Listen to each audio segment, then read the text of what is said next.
Alrighty, welcome back everyone. Game should pop in a second. Okay. Oh, it should pop in a second. Cool. There we go. Alright, we have a handful of books, so let's go through them and we will be done with Daggerfall. Alright, let's start with Burns Eye Part 7. Let's start with those like big tough ones, or the long ones. And the Burns Eye Part 7. Let's go. Get right into it. Everything I have ever loved, I have lost, Isaiah thought, looking over the mounted knights behind her. The chairwoman near her in the carriage. Yet, have I gained a measure of wealth and power? And the promise of more to come? Really, have I bought it? Now, do I better understand the Tabaseptim's love of it? He has oft paid such prices. What really worth is measured by the price one pays. Renzaya, by her wish, rode mounted on a shining black mare, clad as a warrior in shining chainmail of dark elf making. Oops, too much. As the slow days slipped by and the train rode a winding road eastward into the setting sun, around her rose the steep-sided mountain slopes of Morrowind. The air was thin, and a chill late autumn wind blew constantly, but it was also rich with the sweet spice smell of the late-blooming black rose, which grew in every shadowy nook and crevice, finding nourishment even in the stoniest slopes. In small villages and towns, ragged dark elf folk gathered along the road to cry her name or simply gape. Most of the knightly escort were red guards, with a few dark elves, Nords, and Bretons scattered among them. As they wove their way into the heart of Morrowind, they grew increasingly uncomfortable and clung together. Even the dark elf knights seemed somewhat uneasy. Renzaya felt at home. Felt the welcome extended to her by the stand.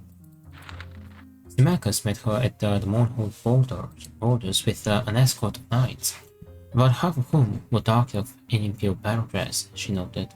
There was a grand parade into the city, and speeches of welcome from elders.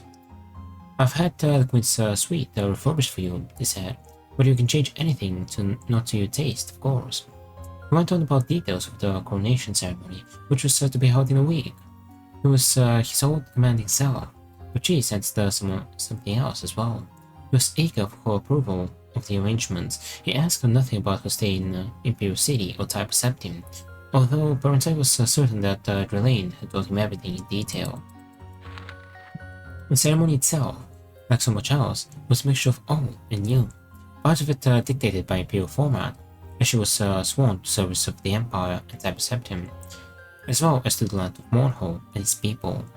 She then accepted fealty from the people of the council. The council was composed of a mixture of Imperial representatives, advisors, they were called, and native representatives of the people. These latter were mostly elders, in accordance with Elven custom, whereas I found that much of her time was occupied in attempting to reconcile these two forces.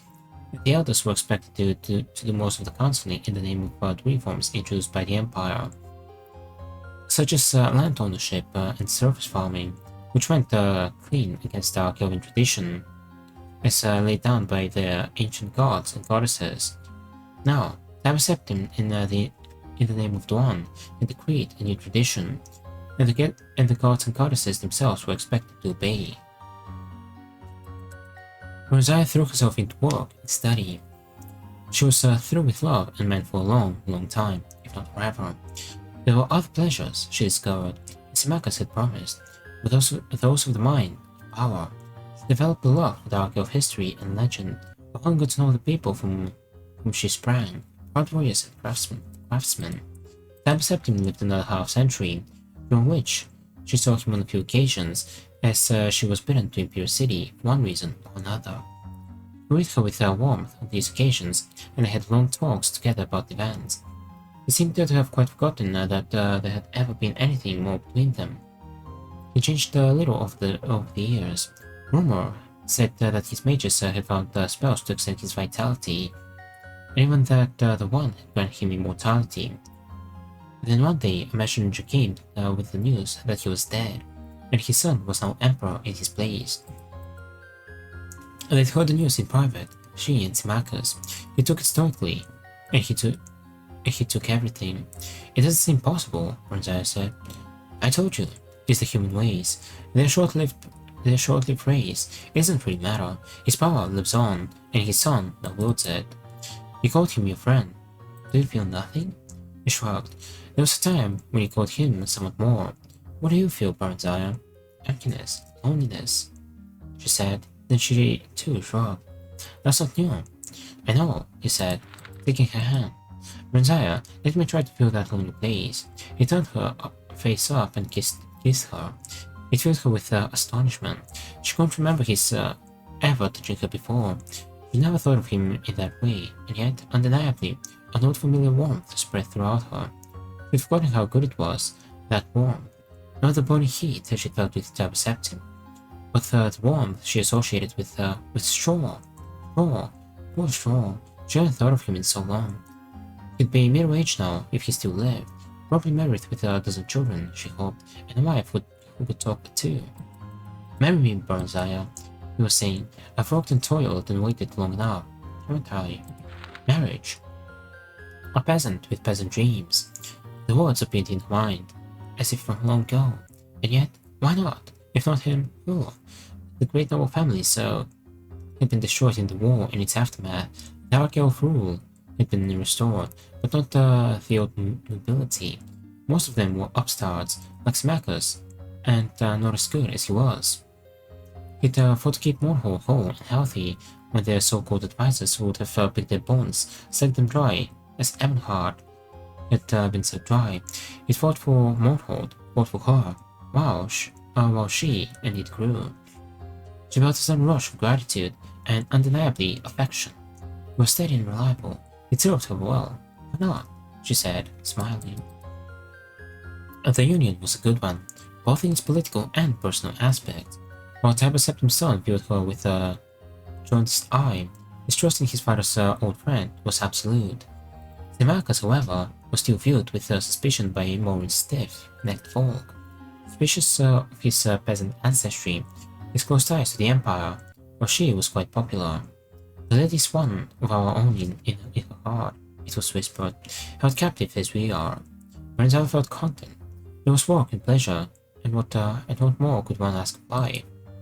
The years passed swiftly, with crises to be dealt with, storms and families and failures and successes, and plots to be foiled. Morhol prospered well enough. Her people were secure and fed, mines and farms productive. All was well, save that the marriage produced no children, no heirs. Now elven children are slow to come, and most demanding of their welcome. Noble children more so than others, and thus many decades had passed before they grew concerned. The fault lies with me, husband. I am damaged goods, Bronzaya said bitterly. If you want to take another. I want no other, Symmachus snapped. Nor do I know the fault to be thine. Perhaps it is mine. Whichever, we'll seek a cure.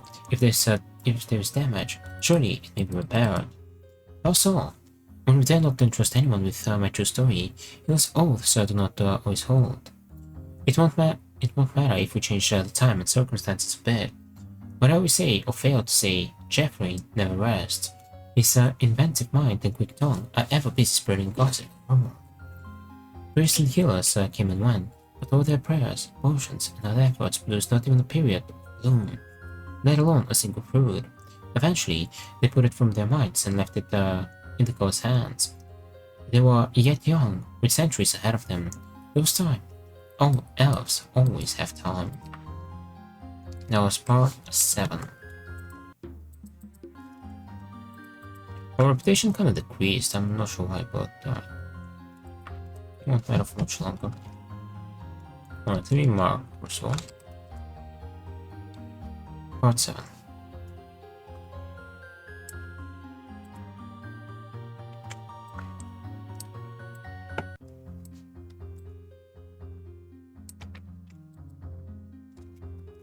Okay. I have 3 more parts left of the real Bronzaya. And after that there was one, I think, longer story, maybe the Daggerfall history.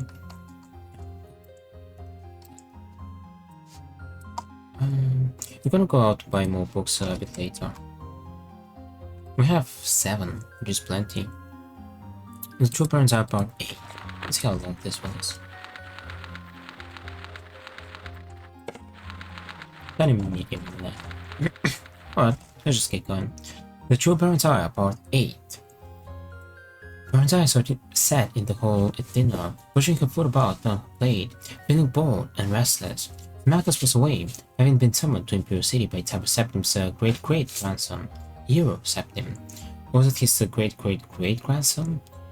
She lost count, she realized. Their faces seemed to blur into one another. Perhaps she should have gone with him, but it had been the delegation from Tyr on a tiresome matter that required delicate handling. Oops. Too much. A bard was singing, but Bronzaya hadn't been listening. Lately, all the songs seemed the same to her, whether new or old. Now a turn of phrase caught her attention. He was singing of freedom, of adventure, of freeing Morin from its chains. How dare he? Bronzaya sat up straight and turned to glare at him in worse. Then realized that he was singing of some ancient war with Skyrim Nords, praising the heroism of King Boralin.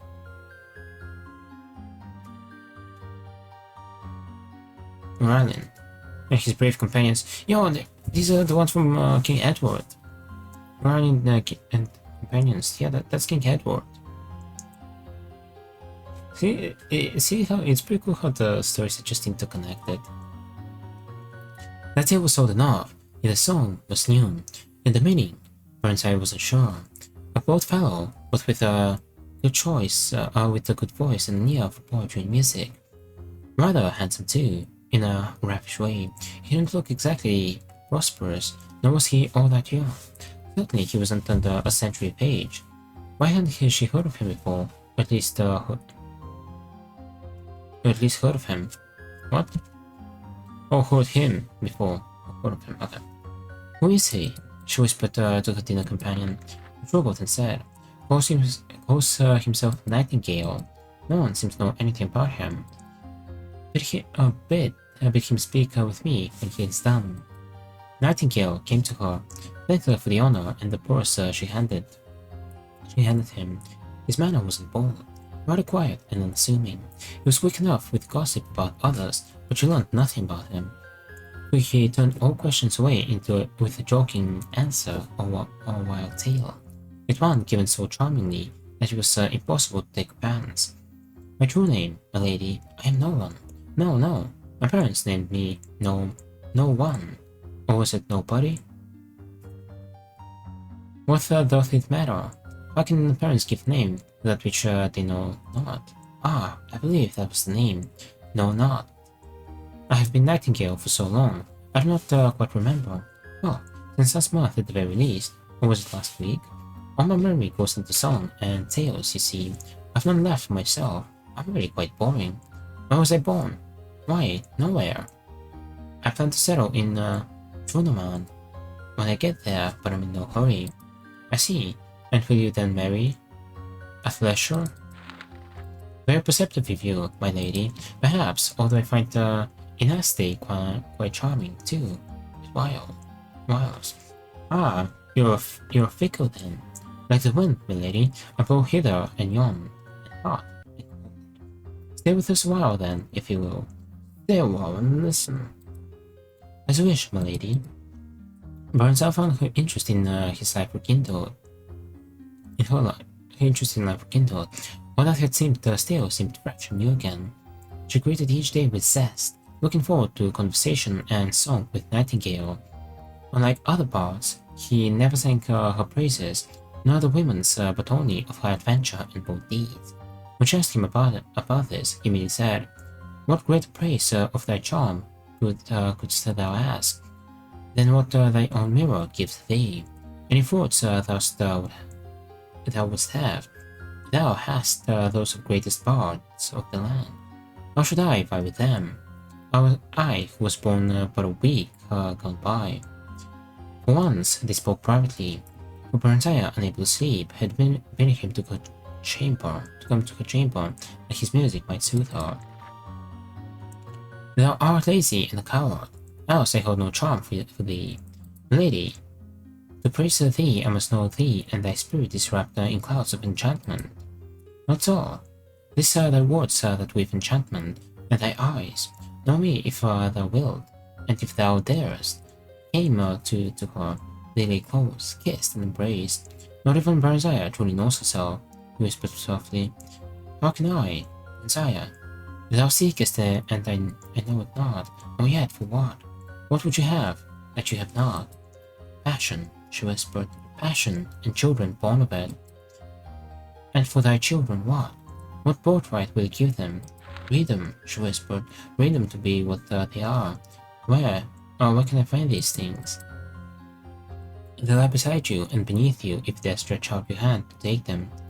But Symmachus, I tell you, in me lies the answer to part of your request, and below us in these very minds lies that which will grant us the power to fulfill achieve it. That which Moraine and your Edward, between them used to free Hierarch from no domination of their spirit. Properly used, none can stand against it. Not even the power which the Emperor controls. Oh, he means that's a reference to the giant. That's what the question was about. Freedom, Baranzaya. Freedom from the chains that bind you. Think of it, Baranzaya. He kissed her again, softly, and withdrew. Also, wasn't this was in arena, I'm pretty sure.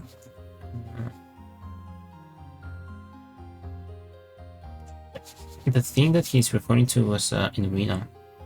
You're not going, she cried out, for her body yearned for him. But now, he said, pleasures of the flesh are nothing beside what we might have together. Or have you think on it? I don't need to think. What must we do? What preparations must we make? Why, none. You can enter the mines freely. Once below, I can guide you to where this thing lies and lift it from its resting place. The horn of summoning, she whispered. Is it true? How do you know? This said it's buried beneath the Daggerfall itself. Yeah, the horn of summoning, I'm pretty sure that was in the arena, right? Yeah, it was. Nay, long have I studied this matter. Ere his death, King Edward gave her the horn for safekeeping into the hand of his old friend, King Moralion, whose secreted it here in Mournhold, under the guardianship of the god Ethan, whose birthplace this is. Now thou knowest what it hath cost me many long years and weary miles to learn. But the god, trust me, dear heart, all will be well. Laughing, he blew her a last kiss and was gone. On the morrow, they passed the guards at the great doors that led below. Baranzaya made her usual tour of inspection, but instead of leaving afterwards, she and Nightingale entered a long sealed door that led to an ancient part of the workings, long abandoned. The going was treacherous. Some of the old passages had collapsed, and they had to clear a passage or find a way around. Vicious rats and huge spiders scurried here and there, and sometimes attacked them. We've been gone for too long, Baranzaya said. They've been looking for us. What will I tell them? Whatever you please, Nightingale laughed. You are the queen, aren't you? Symmachus. That peasant obeys whoever holds power. Always has, always will. We shall hold the power, love. His lips were the sweetest wine. Every touch of fire and lightning. Now, she said. Take me now. I'm ready. Her body seemed to hum. Every nerve and muscle taut. Not yet. Not here. Not like this. He waved around at the ancient dusty rubble and grim rock walls. Just a little longer. Here, he said at last, pausing before a blank wall. Here it lies. His hands wove a spell and the wall dissolved to reveal the entrance to an ancient shrine. In the midst stood a statue of the god, hammer in hand, poised above an adamantium anvil. By my lord, Ethan, I bid you wake. Warren's heir of Ebonheart am I, last of the royal kin, sharer of thy blood. At Warren's last need, with all elfendom in peril of their souls, release to me that which thou guardest. Now do I bid thee strike. With his words, the statue stirred and quickened. and the black stone eyes glowed red. The massive head nodded, and the hammer smote the anvil, which split asunder with a thunderous crash, and the stone god himself grumbled. Bronzaya clapped her hands over her ears and crouched down, crying aloud. Nightingale strode boldly forward and clasped wildly among the ruins with a cry of ecstasy, lifting it high. Someone's coming, Bronzaya cried. Wait, that's not the horn. It's a staff. Indeed, my dear. You see truly, at last. Nightingale laughed aloud then. I'm sorry, my darling, that I must leave you now. Perhaps we'll meet again one day. Until then, Symmachus. He said to the mail-clad figure who appeared behind them. It is yours. No! Bronzaya sprang up and ran toward him. He was gone, winked out of his existence. Just as Symmachus, sword drawn, reached him, his blade cleaved a single stroke through empty air. Then he stood as still as if it had taken the stone god's place. Bronzaya said nothing. Symmachus told the half-dozen elves who had accompanied him to say only that Nightingale and the Queen had lost their way and had been set upon by spiders. Nightingale had fallen into a deep crevice and that closed upon him. His body could not be recovered. The Queen had been badly shaken by the encounter and deeply mourned the loss of the friend who had fallen into the defense.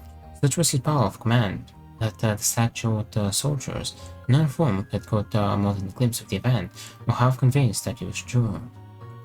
Bronzaya was escorted above and taken to her chamber, where she dismissed her servants and she sat stunned, too shaken even to weep. Symmachus stood watching her. Do you have any idea what you have done? He said finally. You should have told me, Bronzaya whispered. The staff of unity and chaos. I never dreamed that they here, he said. A mewling moan escaped her lips, and she doubled over in agony. What have I done? What now? What's to become of me? You loved him? Yes. Oh, may the gods have mercy on me. I did love him. Symmachus' hard-lined face softened slightly, and his eyes glittered with a new light. He sighed softly. Ah, that's something then. You become a mother if it's within my power. As for the rest, my dear, I expect you have loosed the storm upon the land. It'll be a while yet in the brewing. When it comes, we'll weather it together. He stripped her clothing from her and carried her to the bed. Out of grief and longing, her body responded to his and never before, pouring forth all that Nightingale had brought in her. She was empty and then filled. Her child was planted within her, as the babe grew in her womb. So did her feeling for patient, faithful Symmachus, rooted in long friendship and affection. Now at last ripened into the fullness of true love. 8 years later, their love was blessed again with a little daughter. Directly after Nightingale's theft of the staff, Symmachus had sent secret messages to Septim of the matter, but had not gone himself. So he rather stay with Bronzaya during her fertile period and father the child upon her. For this, and for the theft, he suffered Septim's disfavor and suspicion. Spies were sent in search of the thief, but Nightingale seemed to have vanished once he'd come, whatever that was. Dark elf, in part perhaps, said Bronzaya, part human too, a thing in disguise. Else would I not have come so quickly to fertility. Part dark elf for sure, of ancient Rathian lineage, else he could not have freed the staff. Symmachus reasoned, and I think he would have lain within thee. As elf, he did not dare. Then he would not have been able to part with thee. He knew the staff lay there, not the horn, and that he must teleport to safety, but the staff is not a weapon that would have seen him clear, unlike the horn. Praise the gods, he had not that. It seems all was as he expected. Yet how did he know? I placed it there myself, with the aid of the ragtail ant of the Marithian band who now sits in Avonheart as a reward. Septim claimed the horn, but left the staff for safekeeping. Nightingale can use the staff to sow seeds of strife and dissension. If he wishes, yet that alone will not gain him power. That lies with the horn and the ability to use it. I'm not so sure it's power that Nightingale seeks, Bronzaya said. All seek power, Symmachus retorted, each in our own way. I have found what I sought, Bronzaya said. That was part 8.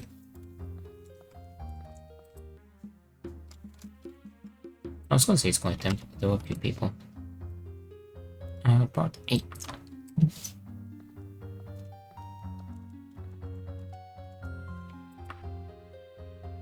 The Reburns are part 9.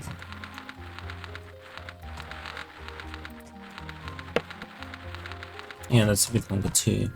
Alright. Part 8 done. We have 2 parts left of Burns Eye. Yeah, we're moving with a decent pace. We will probably start on Bioshock today. Alright, let's keep going. Let's focus on this for now.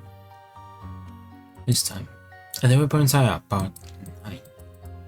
As Max had predicted, the death of the staff of Chaos had a few short-term consequences. The current Emperor, your Septim, sent some rather stiff messages expressing shock and displeasure at the staff's disappearance and urging that Symmachus make every effort to locate its whereabouts and communicate this to the newly appointed Imperial Battle Mage, Yagathan, in whose hands the matter had been placed. Thar! Symmachus snarled in disgust and frustration as he paced about the small chamber where Bronzaya, now someone's pregnant, was sitting serenely, knitting a paper blanket. Yagathan, indeed! I wouldn't give him directions for crossing the street. What have you against this person, husband? I just don't trust that mongrel elf, part wood elf, part dark elf, and part only the gods know what. All the worst qualities of all his combined races. No one knows much about him. Claims that he was born in Valenwood, for wood elf mother.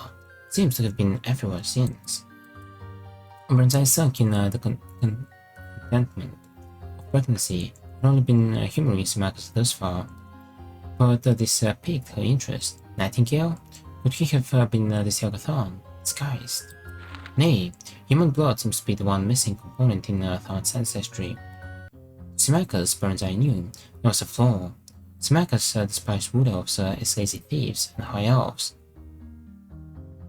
As F8 intellectuals. How dare you, filthy casual. But he admired humans, especially Bretons, for their combination of pragmatism, intelligence, and energy. Nightingales of Evanhard, of the House of Mora, are be bound. The house has had human blood since her time. Evanhard was jealous that the staff was laid here when Cyberseptim took the horn from us. When I sighed a little, the rivalry between Evanhard and Mournhold reached back almost to the dawn of history. Once the two had been one, all the minds within held by Clan Rathium, whose royal house held the High Kingship of Morrowind. Evanhard had split into 2 separate city-states, Evanhard and Mournhold. When Queen Lion's twin sons, Moraline's grandsons, had been left as the heirs, at the same time, the office of High King had been vacated in favor of a temporary war leader, named by a council in times of provincial emergency. Still, Evanhard remained jealous of her prerogatives as the eldest city-state of Morrowind. Still, first among equals, he claimed that guardianship of the Horn should rightfully be entrusted to the Elder. Mournhold responded that Moraline himself had placed the Horn in the keeping of the god Evan, and Mournhold was unarguably the god's birthplace. Why not tell Yagathon of your suspicions then? Let him recover the thing. As long as it's safe, what does it matter where it lies? Symmachus stared at her without comprehension. It matters, he said softly, but not that much, he added. Certainly not enough for you to concern yourself further over it. You just tend to your knitting. In a few more months, Burnseye produced a fine son, whom they named Helseth. Nothing more was heard of the staff or Nightingale. If Evanhard held it, certainly they did not boast of it. The years passed swiftly and happily. Helseth grew tall and strong. He was much like his father, whom he worshipped. When Helseth was 8 years old, Burnseye bore a second child, Doro, Symmachus' great delight. Helseth was his pride, yet little Morgaya held his heart. Didn't we speak with Morgaya? We spoke with Burnseye, like Burnseye is in Daggerfall. Well, in the game, not the actual province. Or she's technically in Wayrest. But didn't we speak with Morgaya as well? I remember that name. I think I remember it from the game itself, like not from the books. Shortly after Mugai's birth, word came that a plot against the Emperor had been unmasked, and that the chief conspirators, Yoghathan and Ryo Silmaid, were dead. Symmachus rejoiced at this news. "I told you so," he cried. Yet thereafter, relations with the Empire slowly deteriorated for no apparent reason. Taxes were raised, and quotas increased, with each passing year. Symmachus felt that the Emperor suspected him of having had a hand in the plot, and sought to prove his loyalty by making every effort to comply with the increasing demands. He lengthened working hours and raised taxes, and even made up some of the differences from both crown funds and their own private holdings. Yet still, the demands increased, and commoners and nobles alike grew restless. "I want you to take the children and join yourself to Imperial City," Symmachus at last said in desperation. "You must make the Emperor listen, else all Mournhold will be in revolt come spring. Away with men, he always did," with a smile. Ronzai forced a smile. "Won't, even you?" "Yes, even me," he said dully. "Both children?" Ronzai looked over toward the corner windows, where Howseth was strumming a lute and singing a duet with his little sister. Howseth was 15, Gaia just 8. Perhaps they softened his heart. Besides, it's time that Howseth was prepared at the Imperial Court. Perhaps, but that's not your true reason. You don't think you can keep them safe here. If that's the case, then you're not safe here either. Come with us, Ronzai urged. He took her hands in his. "Ronzai, what? Out of my heart. If I leave now, there'll be nothing for us to return to. I'll be alright. I can take care of myself, and I can do it better if I need not fear for you and our children." Ronzai laid her head against his chest. "Just remember that we need you. We can do without the rest if we have each other. Empty hands and empty bellies are easier to bear than an empty heart. My foolishness has brought us to this pass. If so, it's not that sort of place to be." His eyes rested fondly on their carefree children. "And none of us shall go without. Cost you everything once, Ronzai. I and Tabra Septim. Without my aid, the Septim dynasty would never have begun. I hope its rise, I can bring about its fall. You may tell your Septim that, and that my patience is bounded." Ronzai gasped. Symmachus was not given to empty threats. He had no more imagined that he would ever turn against the Emperor. Then the old house wolf lying by the hearth would turn on her. "How?" she demanded, but he shook his head. "Better that you not know," he said. "Just tell him that, if you prove recalcitrant and do not fear, he's Septim enough that he will not kill the messengers." At least the late winter journey to Imperial City was an easy one. One of the things the Septim Empire had accomplished was the building and maintenance of good highways throughout Tamriel.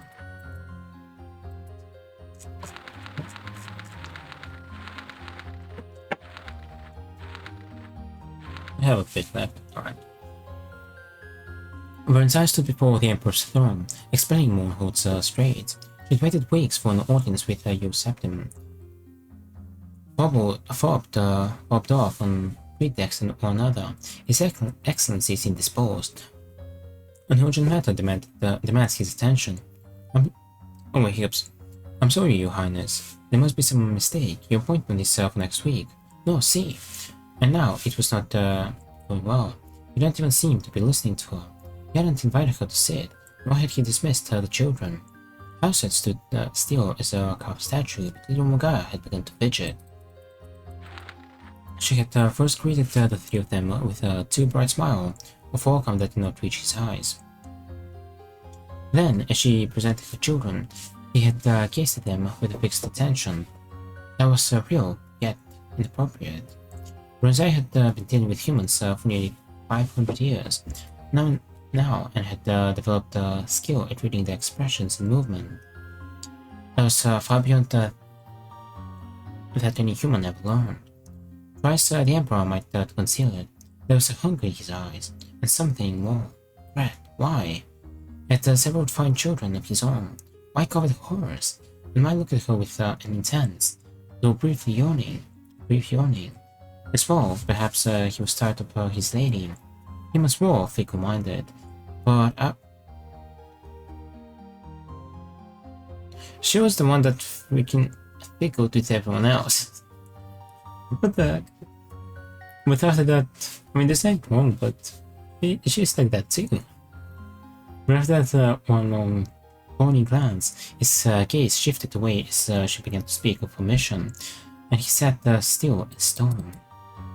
Puzzled, Bernzar stared into the pale, sad face, looking for some trace of the Septims she'd known. She hadn't known you Septim well, having met him only once when he was still a child, and then at his coronation 20 years before. He'd been stern and dignified then, yet not icily remote as this man was. Despite the physical resemblance, he didn't seem to be the same man at all. Not the same, yet something about him was familiar to her, more familiar than it should be. Some trick of posture or gesture. Suddenly she felt very warm, as if her lava had been poured over her. Illusion! Illusion, what are you hiding? She had studied well the arts of illusion since Nightingale had fooled her so badly. She had learned to detect it, and she felt it now, as certainly as a blind man could feel the sun on his face. Illusion, but why? Her mind worked furiously, even as her mouth went on, reciting details about the Mournhold economy. Vanity? Humans were often as shamed off as the signs of age, themselves were proud of them. Yet the face used Septim wall seemed consistent with his age. Bernzar dared use none of her magic art. Even petty novels had means of detecting it, if not shielding themselves from these in their halls.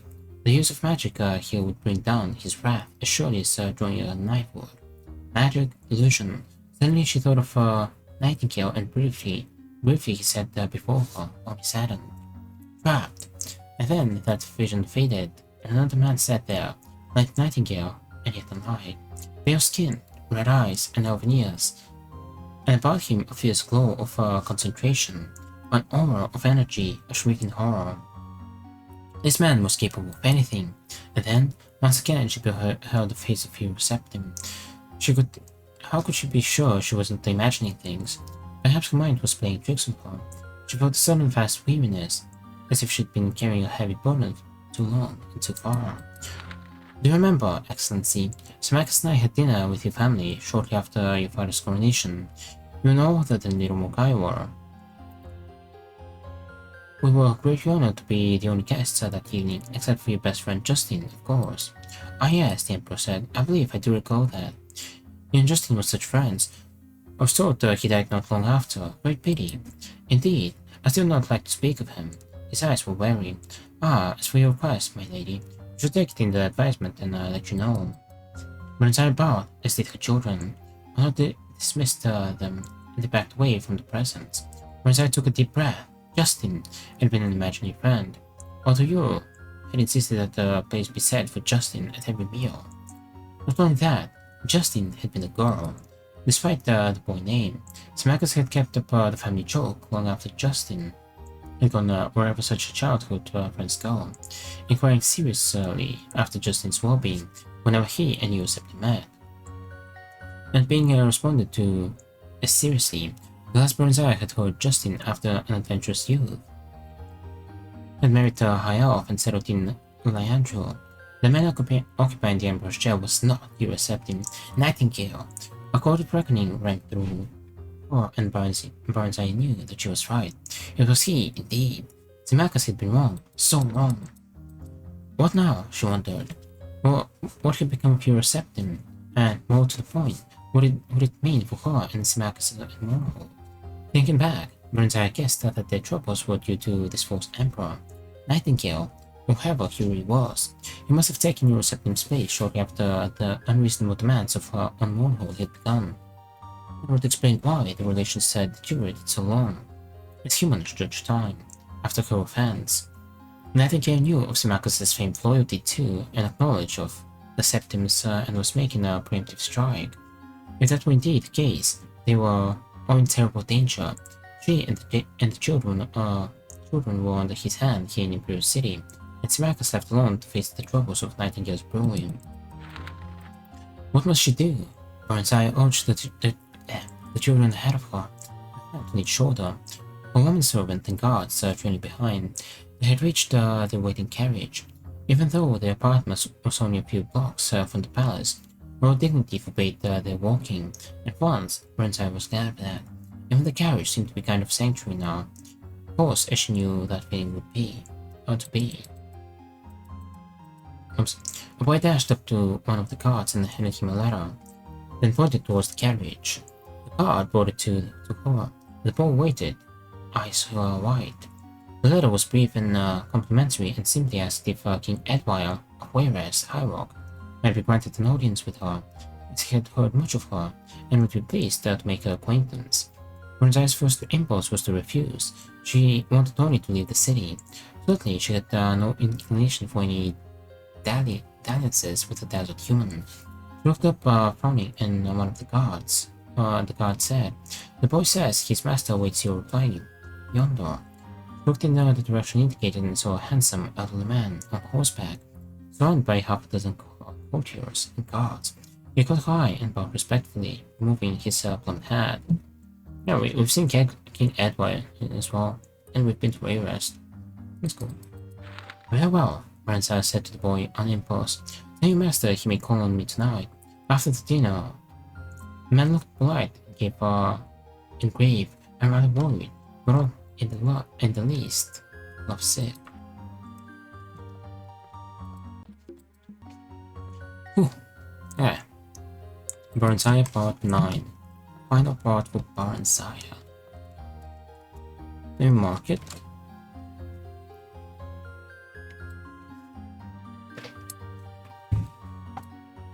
And we have one left.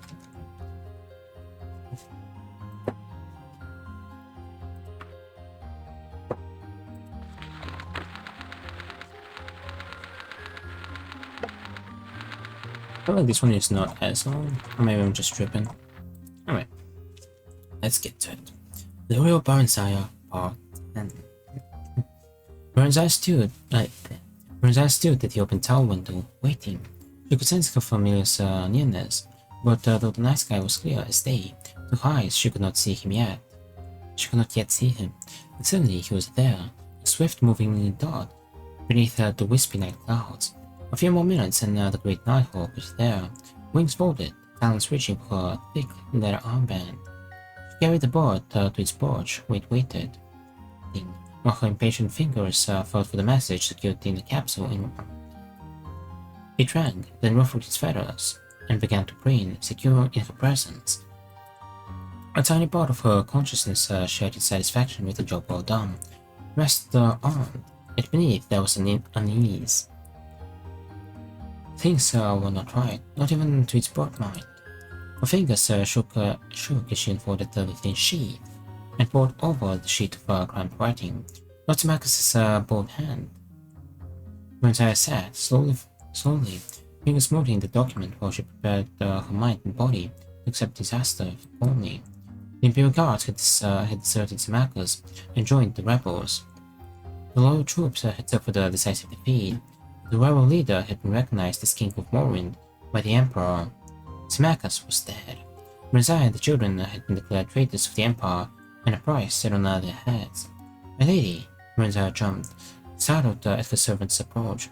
"The Brighton is here, King Edwire," the woman added helpfully, noting Burnside's puzzlement.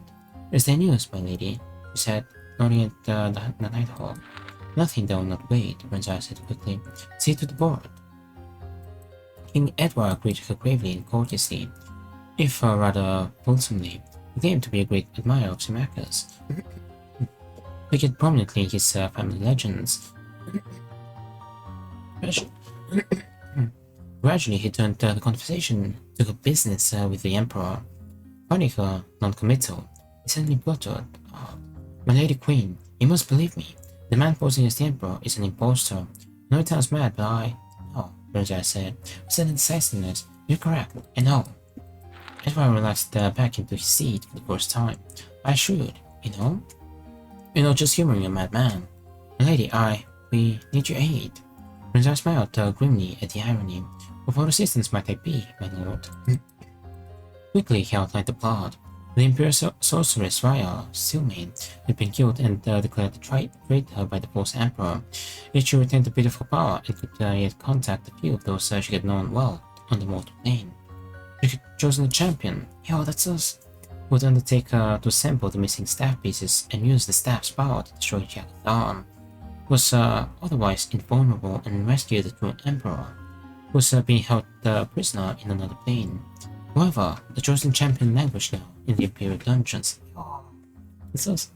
Tan's attention was deeply diverted, while he freed himself with Fire's help. Brandaya had Than's ear and eye. Could she provide that necessary distraction?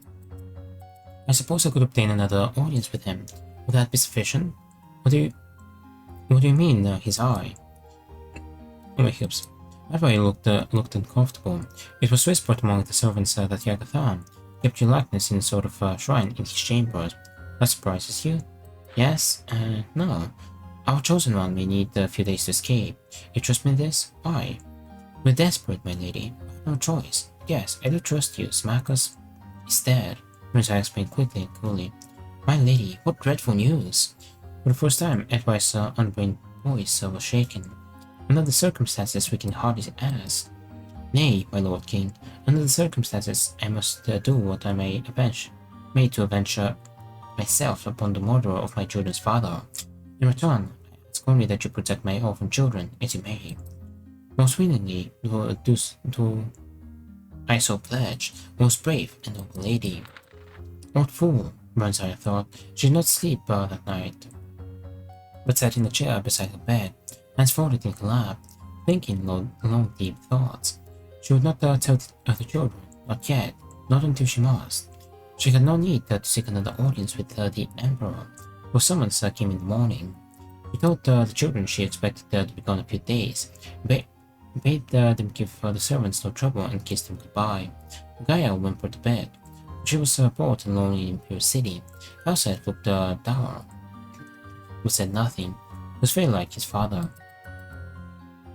At the palace, Burnseye was escorted not into the great hall, but to a small parlor where the Emperor sat at the solitary breakfast. He nodded a greeting and waved his hand at the window. Splendid view, isn't it? Burnseye stared out. Oh, my cat is up. Burnseye stared out over the towers of the great city. It dawned on her that this was the very chamber which she'd first met Septim, and a strong wave of inshort feelings swept over her. When she turned back at last, Yob Septim had vanished, and Nightingale sat in his place, laughing. You knew, he said accusingly, scanning her face. I want to surprise you. You might at least pretend. Burnseye spread her arms. I'm afraid my skills at pretense are no match for yours, my liege. You're angry with me, he pretended to pout. Just a little, she quite asked him. I don't find betrayal offensive. How human of you. What do you want of me? He opened his mouth and stood erect. Now, you're pretending. You know what I want of you, my lord. You want to tantalize and torment me. Go ahead, I'm in your power. No. I don't want that at all, Burnseye.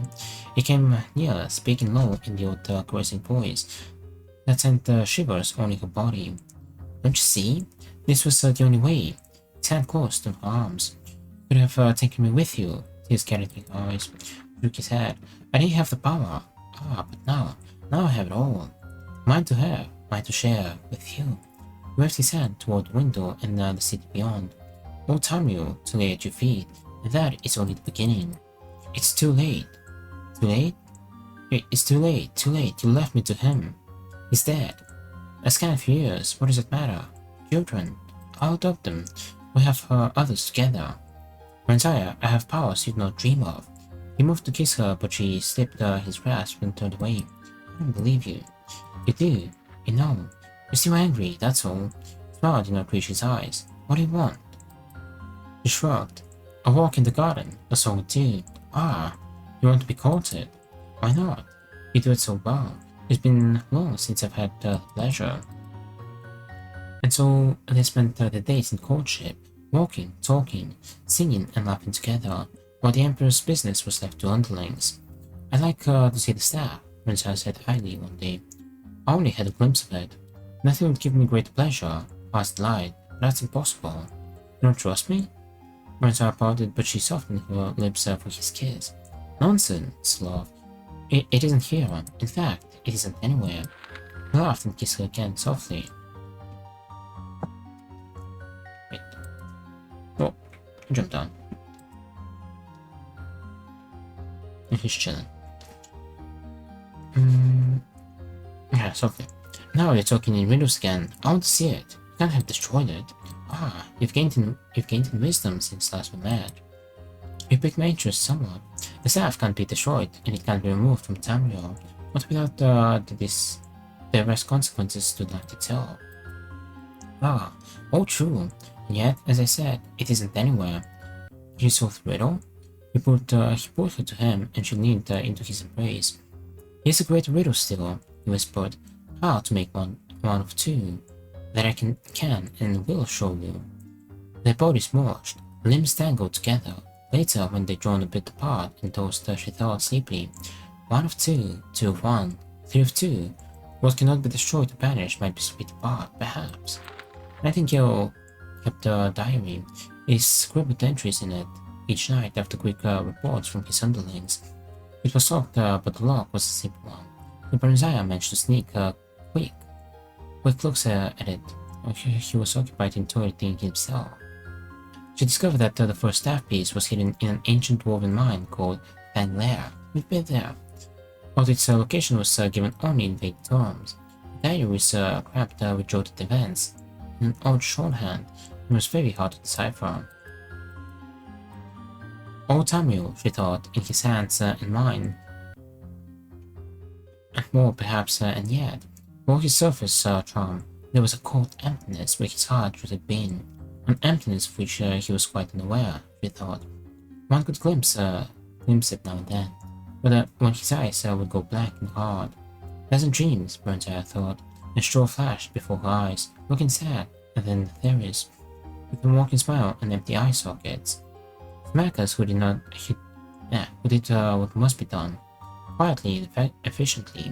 Nightingale, who would rule all and more, and yet spread chaos in the name of control. Burnside got reluctantly from Nightingale to go to the children, who had to be told of their father's death and of the Emperor's offer of his protection to them. Edward called on them while she was there, and she told him that she had discovered what she had discovered so far, and explained that she must remain a while yet and learn more as she could. Nightingale teased her about her elderly admirer.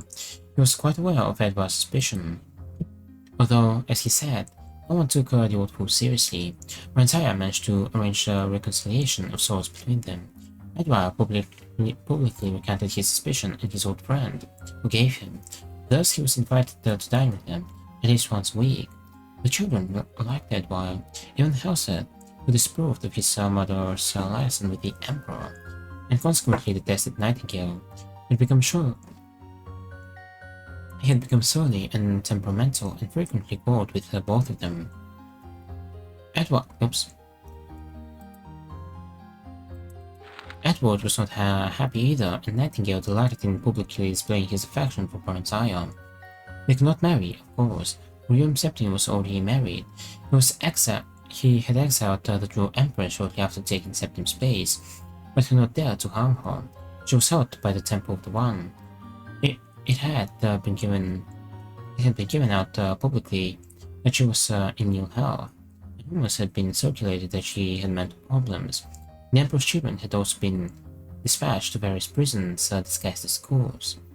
So what was the time? Nightingale said carelessly, eyeing Barazai's swollen breast and belly with satisfaction. As for his children, well, life is full of hazards, isn't it? We'll be married. Your child will be my true heir. He did want the child. Barazai was sure. She was far less sure of his feelings for her. They quarreled, often violently, usually about Helseth, whom he wanted to send away to school. Barazai made no effort to avoid these quarrels. Nightingale had no interest in a peaceful life, and he thoroughly enjoyed making up afterwards. Occasionally, Barazai would take the children and retreat to their old apartment, declaring she wanted no more to do with him.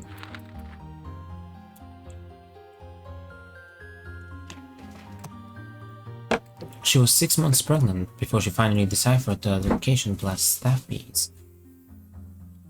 An easy one, since every dark elf knew where Daggerfall was. When next she quarreled with Nightingale, she simply left the city with Edward and they rode hard for Pyrock in Wayrest. That's where she's now. Yo. Nightingale was furious, but there was little he could do. His assassins were rather inept. He dared not leave his seat of power to pursue them in person. Nor could he openly declare a war on Wayrest. He had no legitimate claim on her unborn child. The nobility had disapproved of his liaison with Baranzaya, and were glad that she had gone. Wayrest was equally disapproving and distrustful of her, but Edward was much beloved by his prosperous little city, and allowances were readily made for his eccentricities. Baranzaya and Edward were married the year after the birth of her son, Bayagathan. Edward doted on her. She did not love him, but she was fond of him. That was something. It was nice to have someone, and Wayrest was a pleasant place, a good place for children to grow up, while they waited and hoped and prayed for their champion's success in his own mission. Right.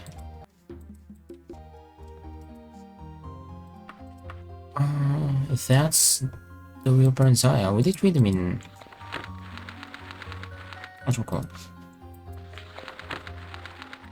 Skyrim? Oh, yeah. That was quite a long time ago, so it's fine to reread them.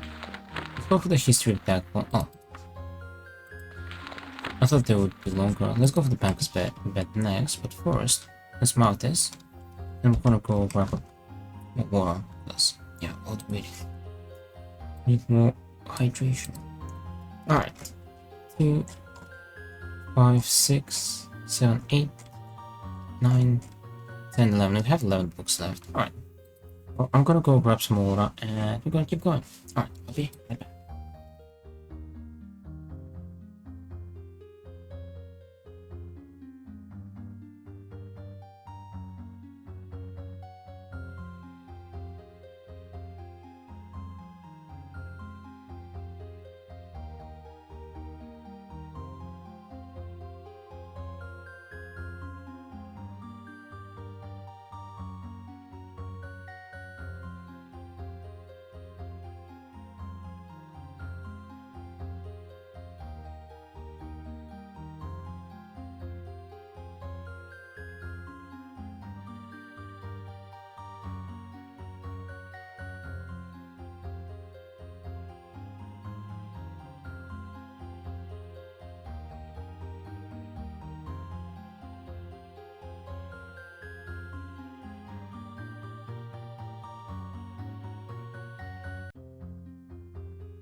Alrighty, I am back. All good, right? Yeah.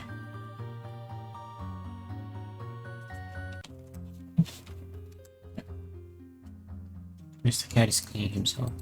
Alright, the banker's bed. Let's just go for that. It's the first one we have. Banker's bed. It was a perfectly ordinary day at the main office of Bank of Daggerfall. Normal transactions took place. Oops. Deposits were deposited, withdrawals were withdrawn, house mortgages were collected, letters of credit were quoted. When a teller named Clayton J. Whifflington saw the little old lady approaching him, dragging two large sacks, each nearly as large as her, he changed his mind. It was not to be a perfectly ordinary day at the Bank of Daggerfall after all. I would like you to take the 30 million gold pieces I have in these sacks and open me an account, wrote the little old biddy. You know, the prospect of these banks is that they deal with gold coins, right? How are you gonna count 30 million gold coins? Maybe magic, who knows? Maybe they have a mage to count that. What's this Mr. Cat there?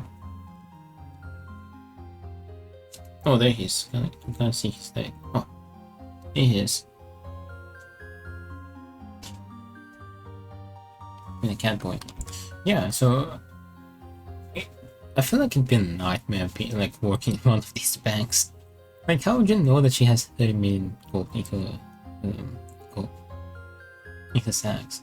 What if it's like 25 million, huh? How can you tell?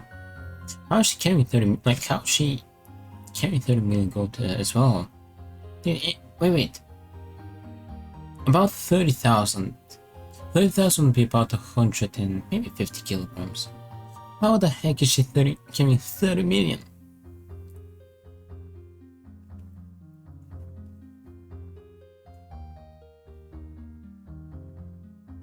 Yeah, that'd be like a couple of tons, probably more. Alright, anyway, back to the story.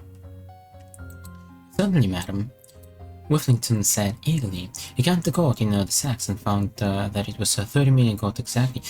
He counted it. There's no mage. There's no mage that, is 30 million. How did he count it? How do you count 30 million gold coins? That would literally take, alright, not years, but days, weeks. Yeah. One moment, Sonny. The little old lady chirruped. Before I open the account, I would like to meet that man I'm trusting it to. I'd like to talk to the president of the bank. Whifflington wanted the president to know that he was the teller who had taken the largest single deposit that year, so eagerly went to the president's secretary. As it turned out, the president was equally eager to meet such a wealthy woman, so the old lady was brought to his office that very day. Pleased to make your acquaintance, milady. I am Geronda P. Baggleton, said the president. Geronda P. Baggleton. My name, said the little old lady, is Petuva Smuthworthy. That was, in fact, her real name. Thank you for seeing me. I like to conduct my business in a more personal way. I can certainly appreciate that, said Baggleton. Jokingly, it is an appreciable sum of gold. Would it be rude of me to ask how you came by it? Not at all, said Mrs. Smuthworthy. How came you by it? Asked the Baggleton. I'll let you guess, replied Mrs. Smuthworthy, with a trace of an attractive girlish filtration. Baggleton was a man of enormous imagination. For a banker, he guessed inheritance and long-time thrift, but Mrs. Smuthworthy coyly shook her head. Perhaps she had sold a large old mansion. No, in a moment of chumminess, Baggleton asked if the gold came as a result of plunder or thievery. Miss Smuthworthy took no offense, but said no. Finally, he admitted defeat. I'm a gambler, she said. In arena fight. Yeah, he asked, interested. No, dearie. Different things. For example, I'd be willing to wager 25,000 gold pieces that at this time tomorrow morning, your testicles would be covered with feathers. uh, Miss Bagleton was somewhat taken aback, or Mr. Bagleton was somewhat taken aback by the old woman's words. Could you be mad? Could you be a witch? He limited the possibility. He had a sense for such things. If she were mad, she was still a rich mad woman, and he could use 25,000 gold pieces, so he took a wager. For the next 24 hours, Mr. Bagleton obsessed over his testicles. He checked his pants often that afternoon. He supported in his fear that was and suggested he not touch anything and go home for the rest of the afternoon. He spent the nights heated, his pants around his ankles, his bitty banker's eyes focused on his scrotum. Every time his started to doze off, his vision was filled with images of Mrs. Smoothworthy plucking feathers from his body. Cackling. Mr. Bagleton. Or Mr. Cat is season 2. Mr. Bagleton arrived at the bank later the next day, only moments before Mrs. Smith? Oh, that's a typo. How would you type E? It's kinda far away from you. Mr. Catch. Mrs. Smoothworthy's rival. Accompanying her was a lean, respected fellow she introduced as a barista from the court.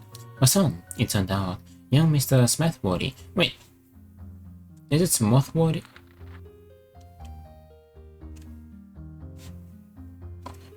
They just changed her. They just changed her name mid-story? What the heck? Mr. Smoothworthy always accompanied his mother when there was money involved, she explained. Enough banter, she cried. Our bed, dearie. My dear madam, I consider that your gold will be quite safe at the Bank of Daggerfall. I hope it will not cause you distress to discover that your gold will be safer here than in your own hands. My family jewels are quite, shall we say, featherless, and you owe me a sum equally 25,000 gold. Poor Mrs. Smithbury's face fell when she heard this. Are you sure? Quite, madam. Not even one feather. Her voice suggested doubt. Mr. Bagleton could tell she thought he might be lying. Not one, I fear, madam. It's not that I don't trust you, Mr. Bagleton, but it's quite a lot of gold. Could I possibly see for myself? He knew he was soon to be a 25,000 gold pieces richer, and he was still a bit punchy from lack of sleep. Mr. Bagleton merely smiled and dropped his breeches to the floor. Mrs. Smoothworthy examined his testicles very carefully, under to the left, to the right.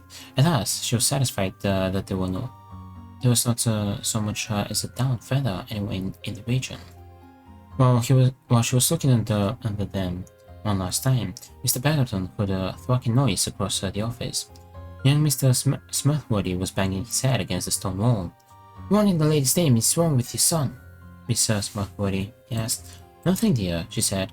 "I merely bet him 100,000 gold pieces that by this time I would have the president of the bank by the post."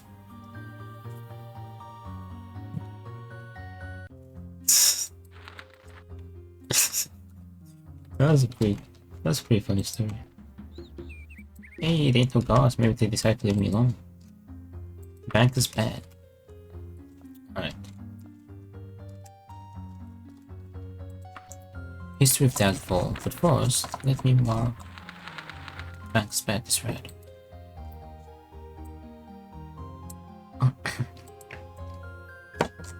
We have 3 books left, so we have to head out to try to find the rest.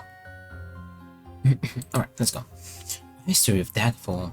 There's sufficient archaeological evidence for the modern history to believe that there has been some variety of human settlement in the city-state of Daggerfall, starting at least 1,000 years before recorded history. The first use of the name Daggerfall to refer to the area around the current capital was most probably in the 246th year of the First Era. The north half of the Iliad Bay is, in fact, all of the current province of High Rock was conquered by invading Nords, who brought a rough sort of civilization with them. One of the first civilized acts of the Nords performed was a census, the so-called Book of Life, listed on page 933 of the Book of in the Century. North of the highest bluffs, south of the moors, west of the hills, and east of the sea is called Daggerfall. 110 men, 93 women, 13 children, 8 years of age, 58 cows, 7 bulls, 63 chickens, 18 cocks. Well, chickens and alright. Well, yeah, technically they're both chickens, but yeah, they're kind of different as well. 2 chickens, both. 38 hogs live here. Nearly 4,000 years after this census was taken, we can see that these 216 people have multiplied hardly. Last census in the Third Era, 401, listed the population to over 110,000. It is always difficult to find an exact number, but the capital city of Daggerfall certainly outnumbers her rivals, Sentinel and Wayrest. It has been a consistent, if not actually helpful, amusement of historians to find the origin of place names. Daggerfall, by tradition, is said to refer to the knife the first chieftain threw to form the borders of his land, but there are other legends that may have equal validity. The Daggerfall entry from the Book of Life actually supports one theory about the reason for Daggerfall's longevity. The people were coastal fishermen, but they also found the land itself sufficiently rich to support rising livestock. This inclination of the early citizenry toward reinforcing their principal products brought stability to a fickle land. Daggerfall thrived during the first years of Skyrim occupancy when the Wild Hunt killed King Borgus of Winterhold. In First Era 369, the Northlands engaged in the War of Succession in Skyrim, greatly weakened local holdings in High Rock and Morrowind. The Ilic Bay had become important strategically, and Daggerfall began to expand her military. There were multiple opportunities for her to exercise this army and navy during the Direni conflicts with the force of the Elysian Reform. The Direnis were native Bretons, and Bretons are hardly ever given to excessive religion. Daggerfall became a minor base of operations for the Direnis and their allies, Raven Direni, the enchantress whose magic helped secure the final victory of the Elysians in the Gelumbrian Wars, was of the earliest occupants of Castle Daggerfall. Over the centuries that followed, the Direnis fell into obscurity, but Daggerfall continued her growth. In First Era 609, King Thagor of Daggerfall defeated the army of Glenpoint and became the preeminent economic, cultural, and military force in southern High Rock, a position the kingdom has perceived precariously kept ever since. Okay, after we're done with this, I do want to check something. Yeah, after we're done. There shouldn't be that much left. Okay. Ironically, it was another successful military exercise 370 years later that ended Daggerfall's monopoly of bay trade. The annihilation of the Orcish capital, Osinium, by a joint effort of Daggerfall, the then kingdom of Sentinel, the now extinct order of Diagna. The scattering of the orcs from southeastern High Rock made the river route to the bay more accessible. The tiny village of Wayrest grew like a flower that no longer feared them all. In 20 years, Wayrest trade profits equaled Daggerfall's. In 40 years, Wayrest was the acknowledged master of Ilic Bay trade. In 120 years, Wayrest became the kingdom of Wayrest. The kingdom of Sentinel did not exhibit Wayrest's aggrandizement. During the First Era, the Red Guards were warriors, learning the ways of the merchants, and their land was enemy enough to keep their population checked. Indeed, the number of people in all areas of the Ilic Bay was halved once in the First Era by the Thracian Plague, once again by the War of Righteousness, and a third time by the invading Akavari. If Daggerfall had not spent its first 1,000 years preparing for the battles of the next 1,000 years, it is indeed conceivable that the Ilic Bay today might be Akavarian. Yeah, it's almost over. The Second Era, like the latter part of the First Era, is a tapestry of wars, insurrections, and plagues. Daggerfall, Sentinel, and Wayrest continued to expand and improve their military and economic positions in the Bay. Daggerfall and Wayrest would respond positions as major trading center of the Bay. Daggerfall and Sentinel likewise banded over which was the superior military power. The Elite Bay has continued to hold an important position in the imperial government of the Third Era. Rarely allies, although the combined armies in the position of the common usurper in the 3rd century of the Third Era is a notable exception, but not always enemies. Daggerfall, Sentinel, and Wayrest have weathered the storms of contention, plague, famine, and pestilence. The recent War of Bethany was typical of Elite Bay warfare, sincere, frighteningly violent, and peacefully resolved. Okay. 15th of last seed. So here it doesn't say the year. It does say the date, but not the year. In Skyrim, I'm pretty sure it does say the year. So technically, it could wait long enough time, past enough years for the be technically in the events of the next game. Not in this one though, but yeah. The history of Daggerfall, yeah, that's what we just read. Alright. We're nearing completion, so yeah, let's keep going. Next up, the War of Bethany. Okay. Let's go. The War of Bethany.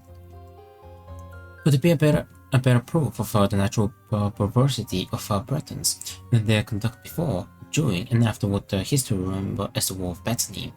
By the most depraved of motivations, the most despicable of tactics, and the most ungentlemanly of triumphs. The kingdom of Daggerfall changed the nature of warfare in the Elite Bay, and perhaps over all of Tamriel. In Sentinel, we call the recent carnage the Siege of Bethany, but as the book of history is written by the victors, let us speak instead of the War of Bethany. Red Guards, by their nature, are modest and practical people. We're not phlegmatic like the High Elves, nor cowardly like the Wood Elves. Filthy casual. Ricochet, but what would infuriate and enrage the Swaggering? Vainglorious Nords and Bretons would not marry the shrug from a Red Guard. Had any Breton kingdom possessed the little island of Bethany, it would have been covetously guarded. Bethany Strait would have been seriously restricted, its religion subjugated, its people bound by active and constant pledges and duties of vassalage. But Bethany was not a Breton dominion. Bethany was part of the kingdom of Sentinel. King Lysander's. We know him. We've met his ghost. King Lysander's made the Old Ones continue to torment his soul for his wickedness. Yeah. So the prosperous island, which is closer to his land than to Sentinel, makes his black heart turn to avarice. Through threats, lies, and act of piracy, and finally invasion. Daggerfall illegally took possession of the island of Bethany. His court sorceress, the Lady Medora, we've spoken with her too. The enchantress mother and other experienced counselors were horrified by the brutality of his campaign and begged him to abandon his tyrannical act of war. Gradually, all dissenters removed from court, none but the ignorant and the warmongers remained. Oh, that's pretty cool. That's like recent events. Because King Lysander's, yeah, died recently. We've met Lady Medora. That's actually epic. Our late King Cameron tried to employ civil diplomacy with Daggerfall, but in the end, he made a formal declaration of war. Daggerfall and Sentinel have fought many times in the 2,000 years of its coexistence. Cameron knew the black magic and espionage the Bretons considered honest warfare. Never debasing the Sentinel character by duplicating the Breton villainy. Cameron knew best how to combat Lysander's. King Lysander's knavish battle tactics were even more perfidious than his ancestors. And the war continued to rage until it began to involve more than Sentinel and Daggerfall. Lord Craddock, ruler of right Gradkeep, acted as the conciliate between Sentinel and Daggerfall, and eventually convince both monarchs to meet and make peace. The ill-fated Treaty of Gradkey began civilly. The terms of peace were discussed, agreed on, and set to paper. The terms were excessively generous. Cameron had agreed to give up some of his rights to Bethany in order to placate the madness of Lysanders and bring peace back to the Ilic Bay. It was not until King Cameron read the treaty he was about to sign that he realized that the outrageous perfidy of the Bretons. The treaty had actually been purposefully miswritten by the Daggerfall scribe in a desperate and ignominious attempt to trick Cameron into signing a contract different from the one to which he had agreed. The castle of Gradkey erupted into bloodbath, and the war continued. The Battle of Green Field, that's where they died, both of them, was the tragic ending of the census war of attrition. The Green Field is located in between the Yorth Bowland and the Ravine Forest, where the armies of Wayrest, of Sentinel and Daggerfall, respectively made camp after the massacre of Gradkey. I'm kind of curious whether we can go here.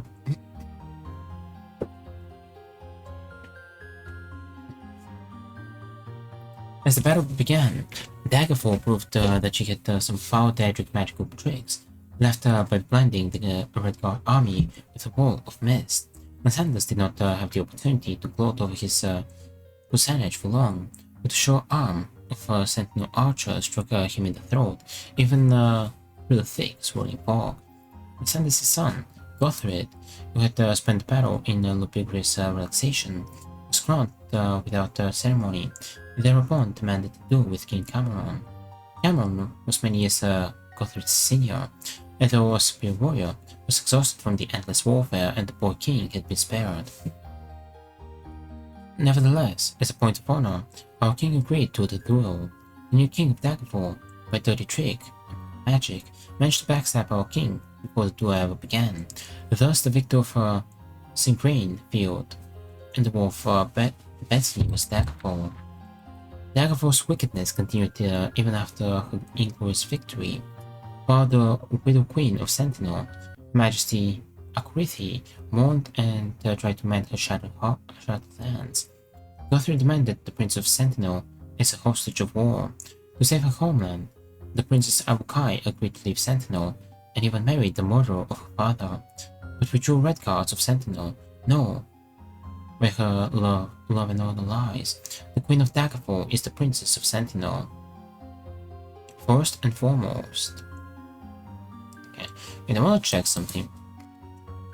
Green Field.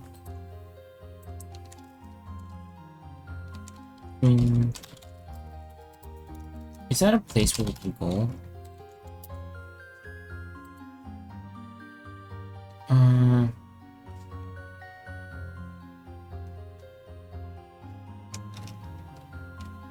Right.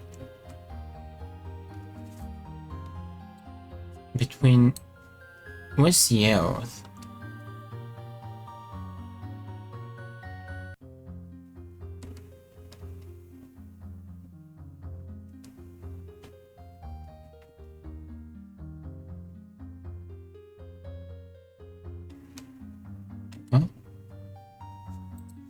Wait, how is it spelled? Also the War of Bethany, let's mark it.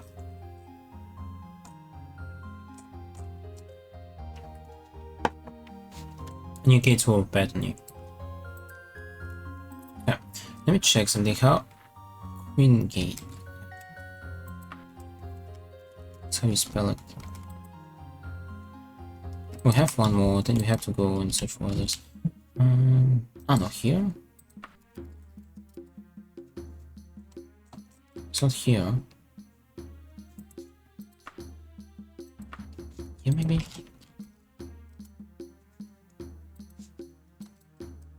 I'm not sure if it's like an actual location. Fart. Fart. Bethany. I mean, technically it's quite close to Daggerfall.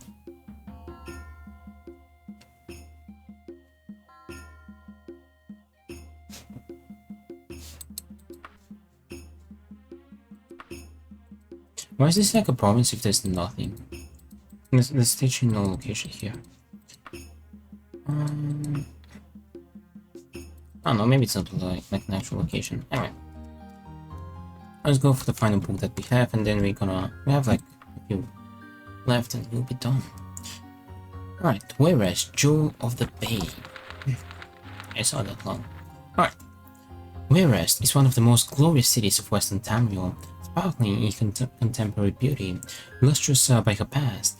She is prized above all cities in High Rock. Now the city has contributed, and continues to contribute so much to the culture of the Bretons. The spirits of her genius children continue to haunt the streets. You can see them in the capital roofs, grand boulevards, aromatic marketplaces. The people of Wayrest have an instinctive appreciation of their past, but are not obsessed by it, as the people of Daggerfall seem to be. One feels that one is in a modern city when one visits Wayrest, but there is a magic in the air that could only come from the 32 centuries of civilization. It is difficult for historians to declare a certain date for the foundation of Wayrest. A settlement of some variety had been existent, where the Chaussee River feeds the Ilic Bay, possibly since the 1800 year of the first era. 1800th year of the first era. The traders and fishermen of Wayrest were surrounded by hostile parties. The ore capital for Sinium, born like a poison weed to the north, and the Akaviri pirates and raiders guarded the islands to the west. There's no mystery to Wayrest's name. After the fighting, most travelers had to endure passing through the eastern end of the bay. The little fishing village of the Chaussee was a welcome rest. I remember in Skyrim, the orc, there were a couple of orc villages, and they did mention Orsinium. And yeah, now we've actually been to Orsinium. That's pretty epic. Knowing the much vaunted censuses of the Skyrim occupation is Wayrest mentioned. The Annals of Daggerfall, King Shoidy's letter to Gaiden Shinji of the Order of Diagna contains the following reference. The orcs have been much plaguing the Wayresters and impeding traffic to the heart of the land. The date given to the letter was First Era 1948. Wayrest only truly bloomed after the raising of Orsinium in First Era 980. Wait, if that's the case, if we gave the totem to the warlord in Orsinium, would they have attacked Wayrest? You know, one day we'll find out. The hardworking traders and merchants were instrumental in forming the Musconian tradeway and thus reducing the pirate cavity of the bay. At this time, Wayrest occupied both banks of the Chaussee.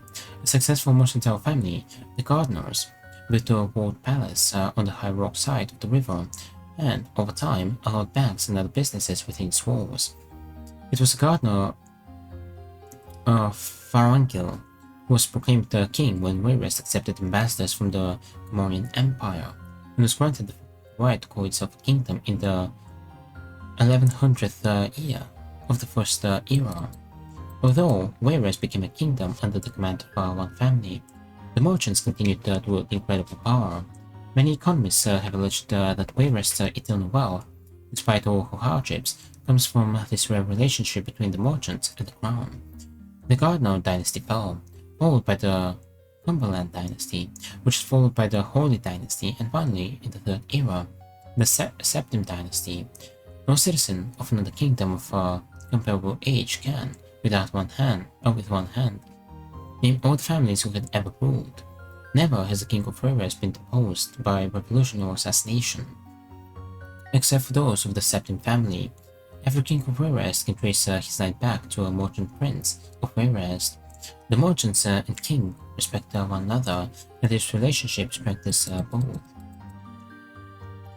One need only walk down the great boulevard of Wayrest to see physical proof of this unique alliance. Going north to south, Wayrest Boulevard suddenly divides, one half going west and the other going east. Both halves are in identical squares, one of Castle Wayrest, the original palace of our friend Gardner, and the other Cumberland Square, where the oldest and wealthiest marketplace in Wayrest. The message here is clear. The king and the merchants are joint and equal. Wayrest has survived blights, droughts, plagues, piracy, invasions, and war with good humor and practicality.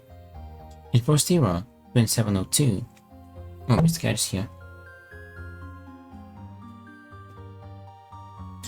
The entire population of the city was forced to move into the walled estate of the gardeners as protection against the pirates, like the raiders and the Thracian plague. A less resourceful community would have withered, but the Wayresters have survived, growing stamina generation after generation. Alright. Oi! Get out of my house. Well, how much gold do I have? I have enough. Also, I can just take, let's see, 10k, that'll be plenty. Alright, let's mark Wayrest. Alright, we're looking for the Sage, the Legend of Lover's Lament, Aya's Animal God. Oh. This cat wants attention. Wait, does he want to jump? Oh, there he is. Hit him. Oh, wants attention. Alright. Mr. Cat! Mr. J. Welcome back. How are you doing? Yeah. What a great time to arrive, indeed. It's still kind of purplish, like pinkish from the watermelon from the other day. More of Bethany. Wait.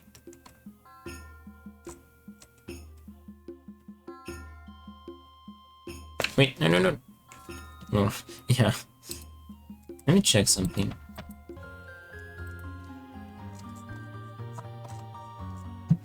I have something like that he might smell. What's up, mate? Wait. Wait. Who wrote this? 50. Okay. Well, today it's pretty hot. 32 degrees. Yeah, studied, played a bit of WoW. I did like Dragon Races, because there's like an event. So yeah, that was pretty fun. What have you been up to, Jay?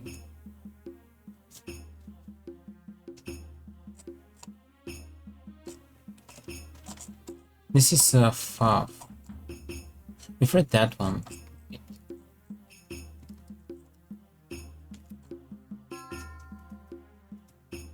What's he gonna do? Not much, took some rest this week, it was nice. That's fair, that's pretty good. You just stay at home, or like did you go somewhere? Wait, there's like a search tool, right? There he goes.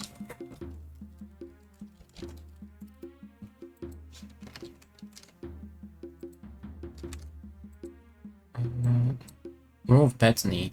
Right, we did not read this one. We need Newgate's War of Bethany. We read say me going somewhere? Who knows? What did we just read, by the way? Wayrest, okay. By the way, I did finish Daggerfall. Turns out that yesterday, I had only one quest remaining.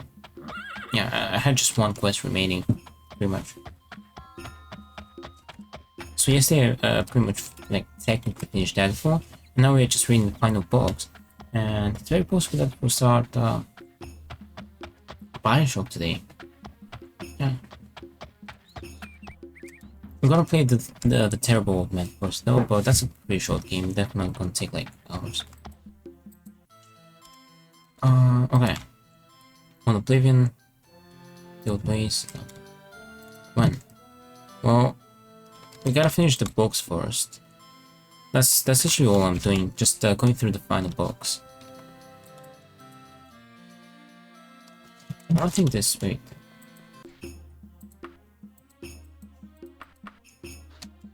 Immersion Towers, nice. Where are we? Ooh, perfect. Yeah, I'm pretty excited for Bioshock as well, and for the Terrible Old Man. And for the final books, of course. The War of Bethany. But that's by Fafty, we need the other. The wait. The we need this one. We need this one? It's a terrible one free. Yeah, it is free. It's a pretty short game as well. I'm very excited to play it because I read the story there. I made sure to read the story as soon as I finish Dracula.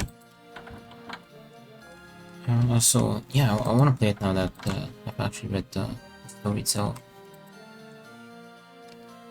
You can most likely find the actual story like on Google for free. It's like a short story and from a long dead author, so you can find it for free most likely as well. Alright, we got one of the books we need, so that's good. Yeah, I have like a handful of books, and they're probably gonna be like rather short, so we will definitely have time for Bioshock. Oh, Ice Animal Guard, we need that. Dude, we got 2 of the books already, perfect. On Oblivion, Light and Dark, alright. Well, let's go read these 2, and then we're gonna read a few more. I can send you a link to the Terrible Old Man a bit later. I'm about to start it. Yeah.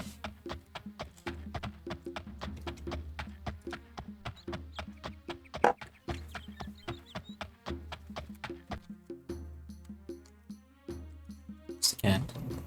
Yeah, there he is. Whoops. That's not what I meant to do.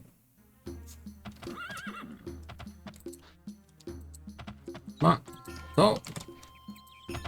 Still have the books, right?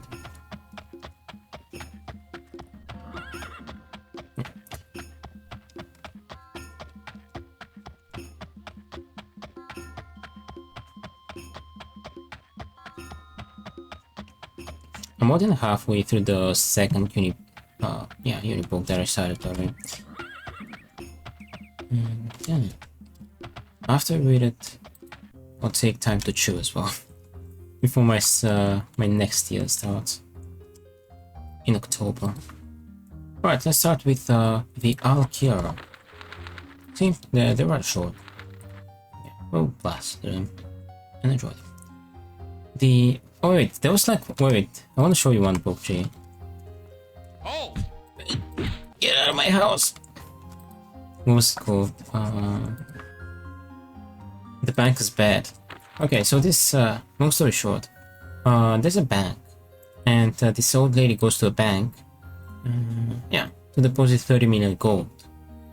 And she's like, I want to meet with the manager, the boss, yeah, the big boss, the CEO. And the CEO asks her how she earns the gold, and she likes, oh, I don't mind, but do you want to guess? And, yeah, basically through gambling. And she makes him a bet. I'll bet you 25,000 gold that by tomorrow morning, your balls will be feathered, right? Okay.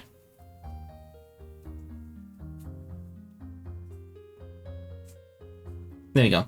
I'd be willing to wager 25,000 gold pieces that at this time tomorrow morning, your testicles will be covered with feathers. Basically, this guy's paranoid for the next 24 hours. And on the next day, she comes with her son. I have suspicion that that's actually her son. And yeah, they post the money to check on the bed. And basically, he says like, oh no, I'm fine. I don't have no feathers on my balls. And she asks him to examine his balls. And she does. She examines his balls. Then there's this. What in the lady's name is wrong with you, son? Mrs. Smithworthy, he asked. Nothing, dear, she said. I merely bet him 100,000 gold pieces that by this time I would have the president of the bank of Daggerfall by the balls. And some of these stories are just freaking epic. Like, some of these stories are just epic. The Alikar. I might never have gone to Alikar Desert had I not met Walton in a little tavern in Sentinel. Walton is a Redguard poet whose verse I had read, but only in translation.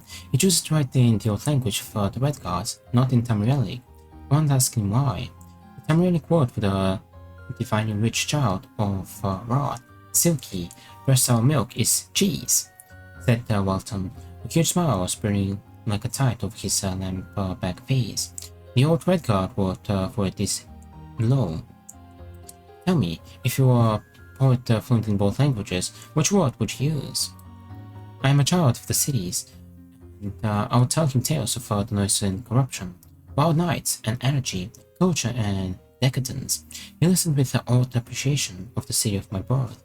White marbled Imperial City, where all the citizenry are convinced of their importance because of the proximity of the Emperor, and the illustration of the streets. They say that a beggar on the boulevards of the Imperial City is a man living in a palace.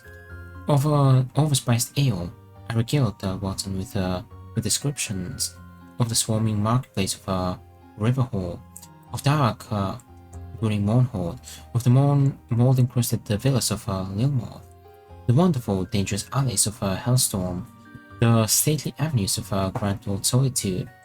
All this, he marveled, inquired, and commented. I feel as if I know you home, the Alikar Desert, from your poems, even though I've never been there, I told him. Oh, but you don't. No poem can express the Alikar. It may prepare you for a visit far better than the best guidebook can. But if you want to know Tamriel and be a true citizen of the planet, you must go and feel the desert yourself. It took me a little over a year to break off engagements, save money, my greatest challenge, and live the urban life for the Alikar Desert. I brought several books of Walton's poems as my travel guide. A sacred flame rises above the fire, the ghosts of great men and women without names, cities long dead, rise and fall in the flame. The Dioscuri song of revelation, bursting walls and deathless rock, fiery sand that kills and destroys. These first 6 lines from my friends on the immortality of dust prepared me for my first image of the Alikar Desert.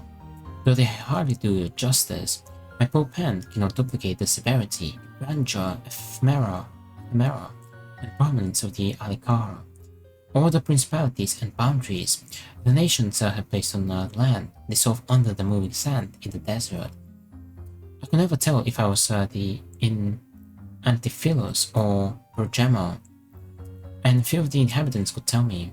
To them, and so it came to me, we were simply in the Alikar. No, we are part of the Alikar. That is close to the philosophy of the desert people. I saw the sacred flame of which Walton wrote on my first morning in the desert. A vast red mist that seemed to come from the deep mystery of Tamriel. Long before the noon sun, the mist had disappeared. Then I saw the cities of Walton, the ruins of the Alikar, rise from the sand by one blast of the unbounded wind, and are covered by the next. Nothing in the desert lasts, but nothing dies forever. At daylight, I hid myself in tent, though I thought about the central character of the Redguards that would cause them to adopt this savage, eternal land. They are warriors by nature, as a group, but then none better. Nothing for them is worth unless they have struggled for it. No one fought them for the desert, but the Alikar is a great foe. The battle goes on. It is war without rancor, a holy war in the sense the phrase should always imply. By night, I could contemplate the land itself in the relative serenity, but the serenity was superficial. The stones themselves burnt with the heat and the light that comes not from the sun, nor the moon's John and Jode. The power of the stones comes from the beat of the heart of time itself. Also, 1 sec, because my cat wants to go out. We'll finish this in a sec. 1 sec.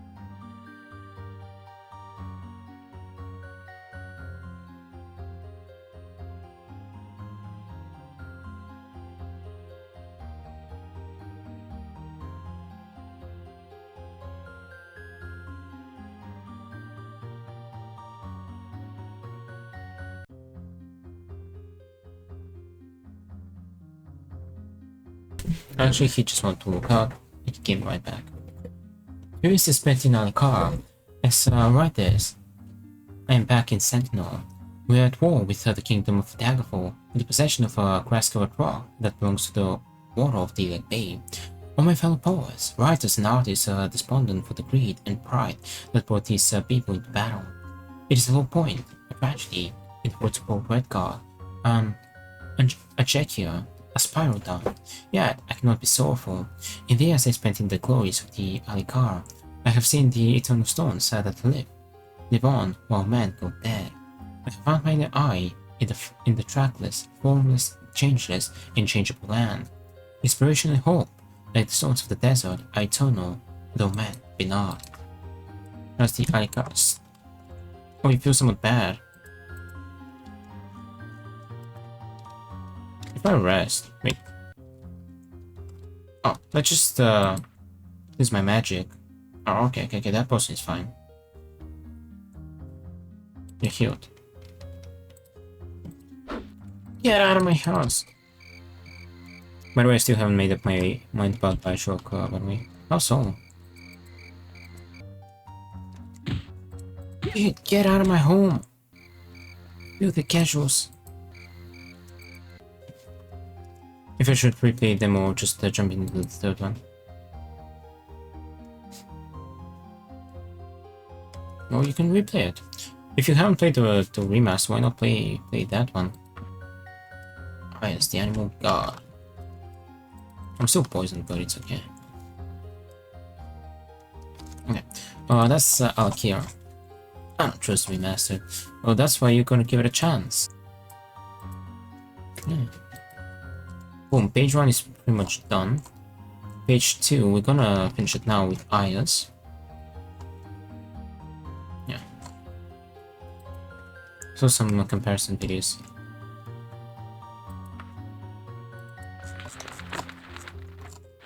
Pretty short.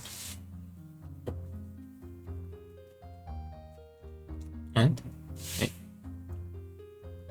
What's wrong with the remaster? Yes, I'm a god.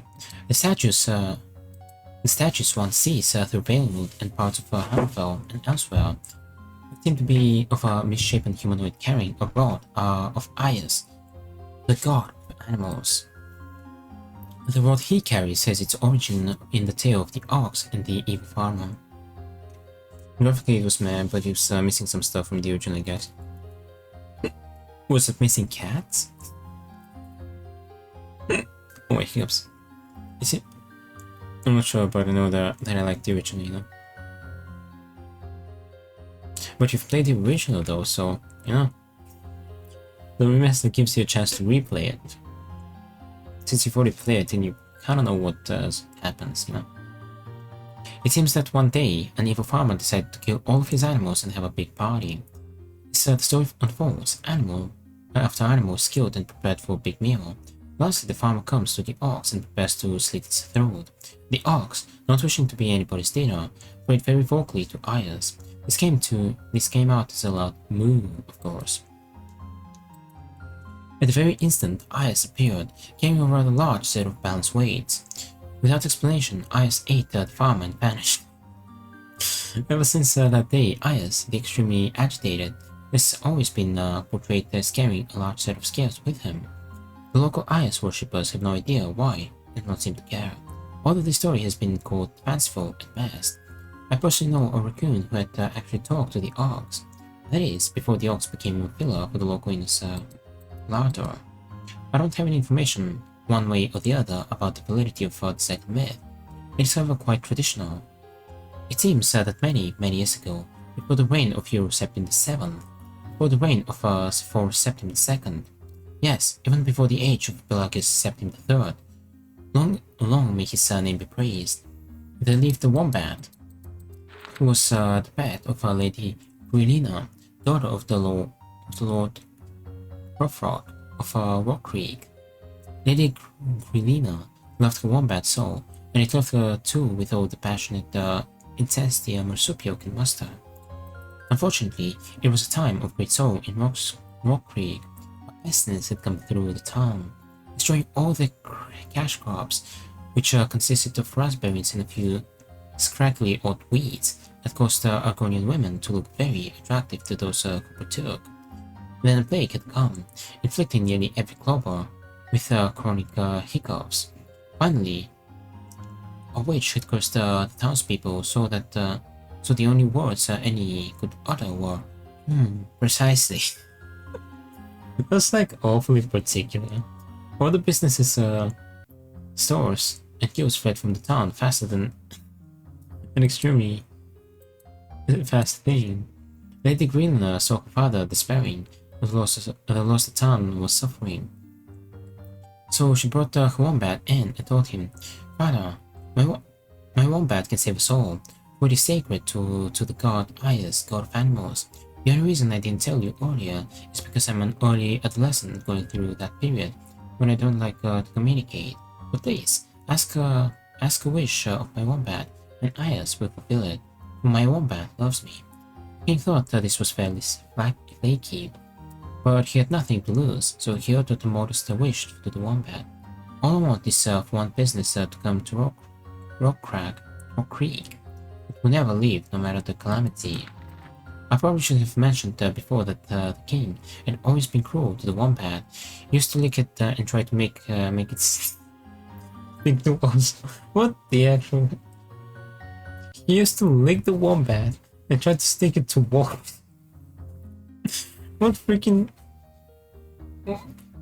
What grown man? What freaking little wombat can just try to stick it on a wall? So the wombat had Ayas create an equipment store in front of the palace, case that would never go away. The whole family ended up going mad and eating one another. Wait, do you know? Well, I don't have a wombat. And ironically, the wombat was one of the first to go. But that is why there is to this day an equipment store blocking the palace gate in Rock Creek. If you don't believe me, go there and see. Where's Rock Creek? That explains. Can we go to Rock Creek? I want to check. Rock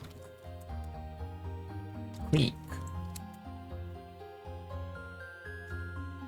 Oh, you can go to Rock Creek in Arena. Oh, wait, no, that's Rock Part. Oh, you can't go there. That's unfortunate. Alright, that's Ayas the Animal God. Page number 2 has been completed as well. Alright, we need to find the Legend of Flopus Lament, more of Newgate's, more of Bethany. Alright, let's check this out while I'm tapped out. And the Sage. We have 3 books left and we're done. Welcome back, Noob Sage. How it's gone?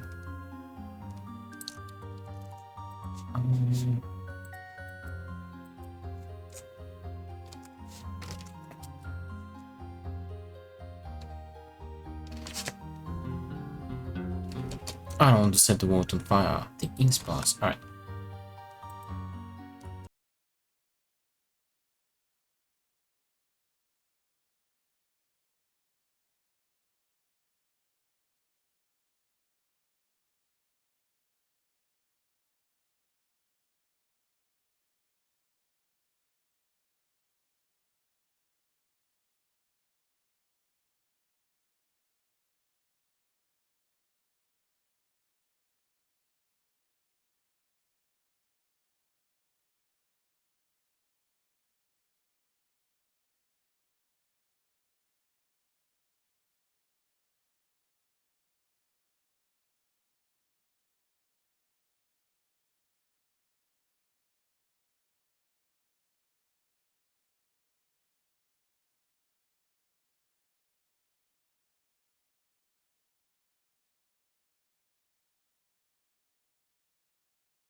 Okay, we've read that.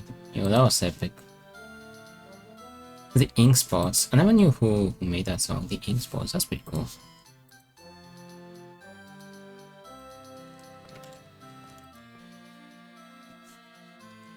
Yeah, I guess the problem with the final 3 books is that we need to find them. Wabbajack. Wabbajack, Wabbajack, Wabbajack. The Burst of Darkness. Oh, I haven't read that. Should be B.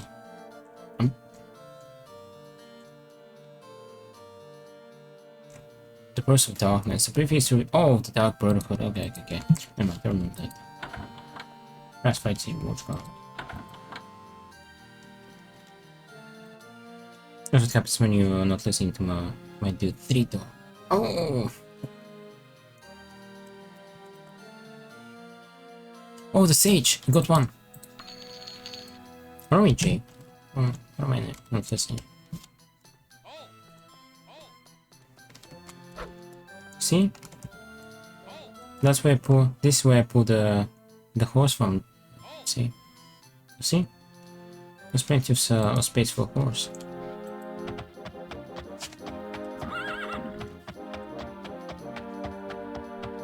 Okay. We got the Sage. We need the Water of Bethany. And Burst of Darkness again. Wait, what was the other one? The Legend of Flower's Lament. We found one, which is good. The Legend of Flower's Lament. Boom! Got 2 out of 3. Alright, let's go read these 2. And then we're gonna try to find the last one. And then I'll be it. We will have beaten the scrolls to Odyssey. I was honestly expecting that the game would take me longer when it started. That's why I started like early in the summer. Because I want to make sure that I had the whole summer, but we have like over a month left. Oh, see? It's been quite the adventure. Get out of my house! Good peasants. I've been poisoned. I'm gonna load back because they poisoned me.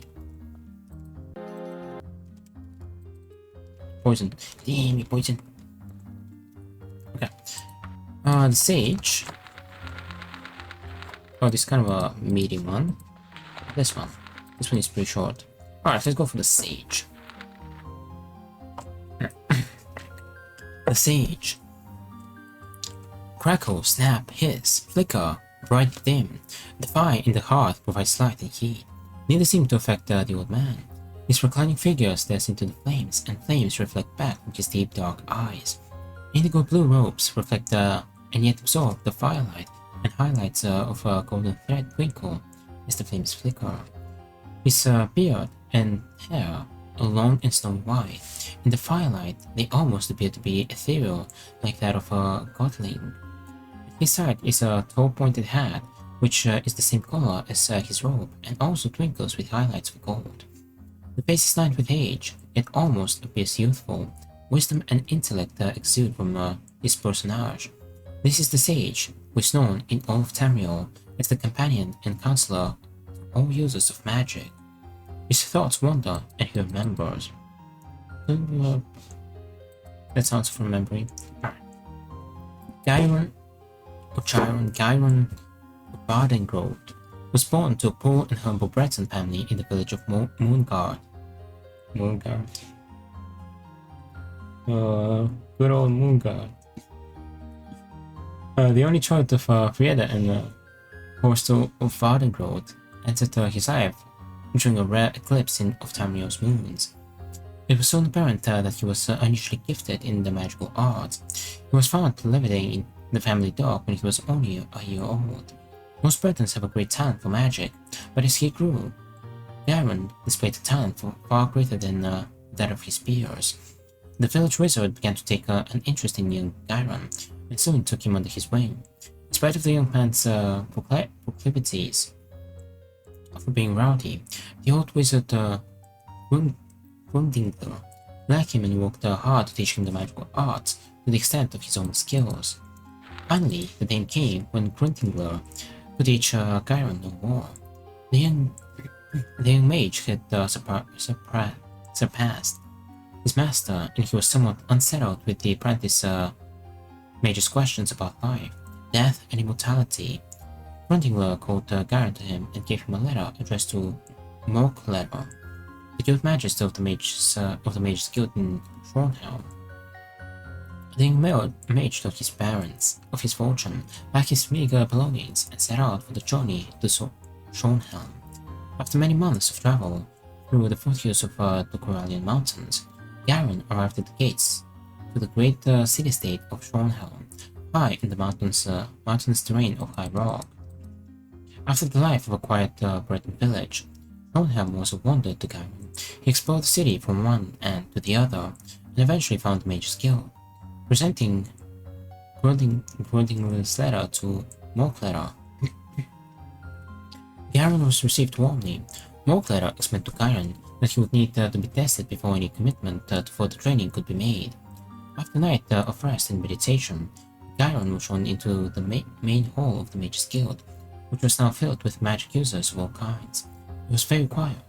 The young mage felt his heart was in his throat as he approached the Council of Three, the leaders of the mages in the city-state.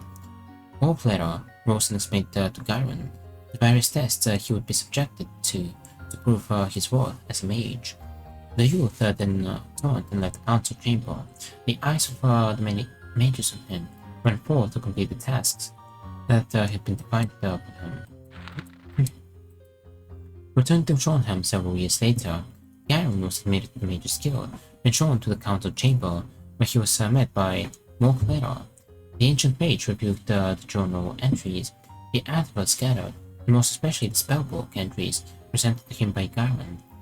An expression of amazement spread across the old wizard's face. There had never been a novice to accomplish what Gyron had during the testing. Morkletter then called a full session of the guild, presenting Gyron as a full wizard. "You're a wizard, Harry?" "What?" Gyron went with Morkletter for several years and studied private. In private session several years after the testing, Morkletter admitted to Gyron that the guild at Shornhelm would teach him no more, and that he should seek further enlightenment at the Crystal Tower on Somerset Isle. After packing his possessions once again, Gyron set off on another long journey.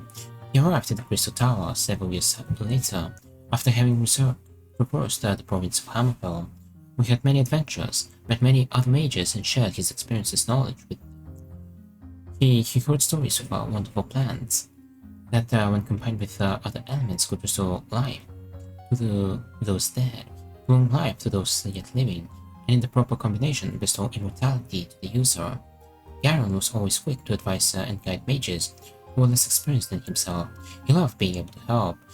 He made many friends, and stories began to spread across the land about this exceptional user of magic. When he entered the Crystal Tower, he was greeted by several mages, all clamoring for his attention. His reputation had preceded him. However, the crowd hushed and parted at the arrival of a very imposing figure, dressed all in indigo blue robes, trimmed in gold, wearing a high-pointed hat and carrying the most beautifully carved staff Gyron had ever seen. The elder of the Council of Wizards, Thailander, looked closely at the young wizard, nodded and turned to walk back into the tower. Without delay, Gyron followed him. The audience that was stunned the young mage. Thailander explained to him that Gyron's coming had been foretold for many years, and he had been expected. The mages had been told by the gods that one of their own would come along to provide guidance, knowledge, and aid. Gyron was that promised champion and leader. Gyron was confused and uncertain. How could he be such an extraordinary person? What must he do to fulfill his destiny? Many questions spilled from him, to which Slider could not provide the answers. The elder suggested that Gyron stayed with them at the Crystal Tower for a while and study. This he did. The day finally came when the elder admitted to Gyron that the Crystal Tower could no longer provide anything new, and that he needed to travel the lands of Tamriel and seek the wisdom and knowledge. The elder sighed and told Gyron, how sad he was that the Crystal Tower was losing him, but that his destiny must be fulfilled. With this, the elder presented Gyron with a package wrapped in the same beautiful indigo blue as the elder's robes. Gyron was told to take the package with him, but open it only when he was at least a day's travel from the Crystal Tower.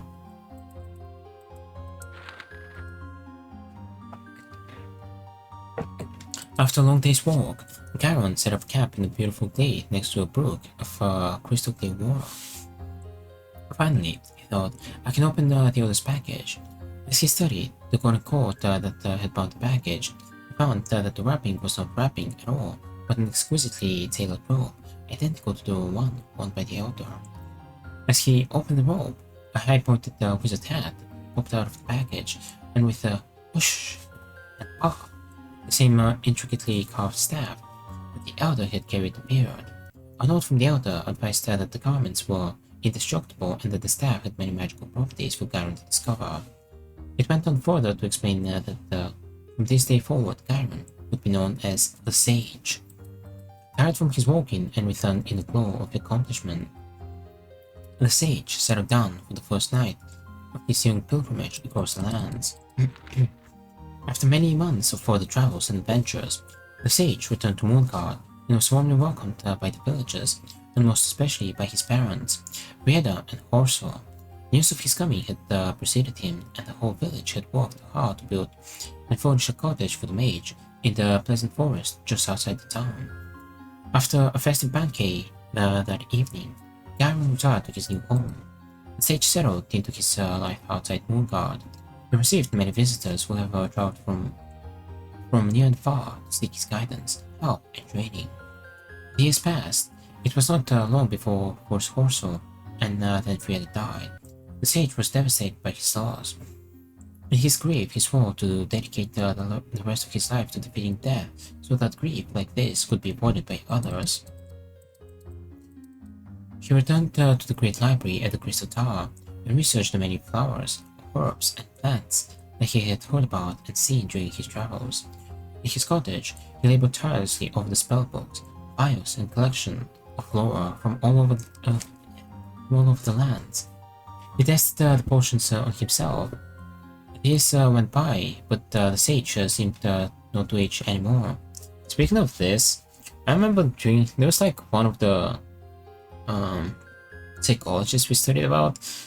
He used to do something like this, like when he was I don't know, he was younger, he used to be working like a hospital, I believe, or something like that, and they had like lots of ingredients, like reagents, lots of herbs and stuff like that, and he used to like test them alphabetically like himself, but he stopped them because one day he tested yet another substance, but it turned out it was kind of a laxative, and he had like I'm pretty sure it was a laxative, right?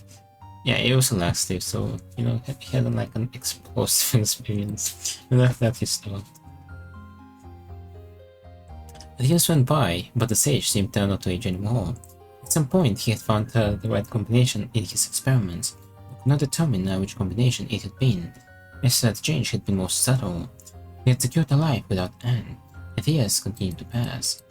Mages came to him for help, which he freely gave. The Sage settled into his life, advising and guiding, and the years continued to pass. Fortunately, his fame became so great that call for his help was unmanageable. He reluctantly packed his possession for the last time, and moved far into the Corallian mountains, and built a magical fortress. Only the most worthy magic user could gain access and help from the Sage.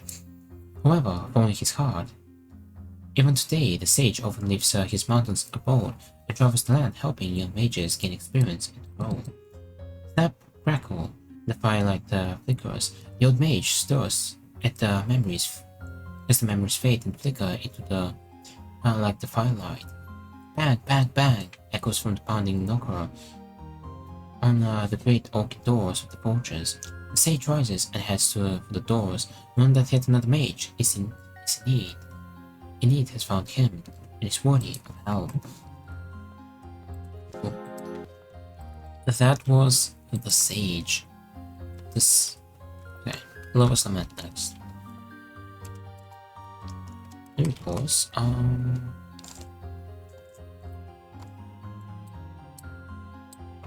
The Sage. We have 2 books left, and we'll be done with Daggerfall. Yeah. Alright, well, let's just get into it. The Legends of Lover's Lament. This one is a bit shorter. Alright, let's go. Night is very dark. Wind gently ruffles the willow trees. All is quiet, or so it appears, around the shores of the small lake. Amorous moons reflect in the slightly rippling surface of the water. An owl's questioning call echoes. No lights are shining from the castle nearby. It appears deserted. Its night wears on, and the planet's satellites moves across the heavens. A faint glow appears near the castle. The light slowly moves towards the lake, and upon reaching the shore, stops. A figure, a beautiful woman by any measure, stands looking wistfully into the dark water. A lantern flickers in the breeze, and it illuminates her. Tears are streaming down her cheeks. Her gown, once beautiful, is now tattered and stained. Let me sketch it. Nice. The surface of the lake becomes agitated, but not from a wind, as the night has become as still as it is dark. Slowly from the water emerges the figure of a man, a warrior, fully adorned in the armor of a knight on the field of battle. He seems to float over the water towards the woman and stop just short of her. "My Delia," the ghostly warrior intones. "My lord Gerthland," whispers the lovely Matilina. She nears. "You have come to me again." "Yes," Gerthland responds. "My days are long waiting for the night in which I can see you. I can see my love." The lovers stand looking wistfully at each other, unable to touch, unable to kiss, unable to satisfy their unrequited love, until the first tinges of dawn start to color the western sky. Gerthland drops something on the ground, as does Madelina, as each depart. The waters of the lake again take possession of the handsome knight, and the beautiful maiden walks slowly back to the castle. As the waters of the lake settle into a gentle ripple, and the light of Madelina's lantern disappears, dawn breaks over the lake. On the shore are 2 beautiful roses, one crimson and the other white as fresh cream. Ripples from the lake overtake the 2 flowers and pull them into the lake, leaving the shore bare as it was in the hours before darkness fell. The townfolk around the Northland Manor so often of seeing these lovers in their nightly meeting. The Boar's Bristle Inn is always rumbling with conversation about them. Lord Girthland and Lady Madelina, who are betrothed. Lord Girthland called to battle to defend the land. Morgan, the castle's resident sorcerer, becoming inflamed with love and lust for Madelina, only to be rebuked by her. Lord Girthland's death on the field of battle. Lady Melinda's death by her own hand at the news. Morgan's curse on both the souls that will not allow them to rest until Martelina will agree to become Morgan's consort even death. Morgan, to this day, wanders the deserted halls of Girthland Manor, hoping that Madelina will agree to his demands, and the lovers continue to meet for short moments each night on the shores of the lake now known as Lover's Lament. You know, that would be like a cool last book. It's like an actual story, right? Because the last one we're gonna read is gonna be like more like a history book. What are we done here now? Yeah, Lover's Lament. Well, all we're looking for right now is Newgate's War of Bethany, the final book. And oh, okay, and we have beaten Daggerfall.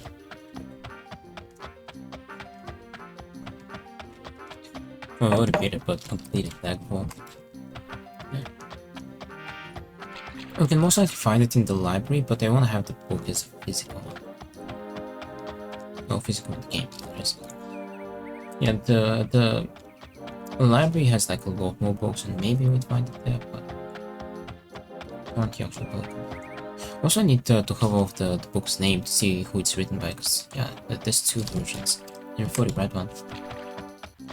What do we need? New gate. We have horses. We need new gates.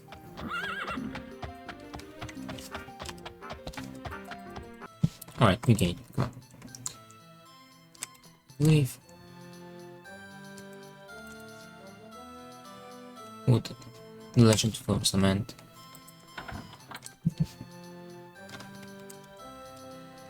Wait, what was it called? Wolf Bethany. Okay.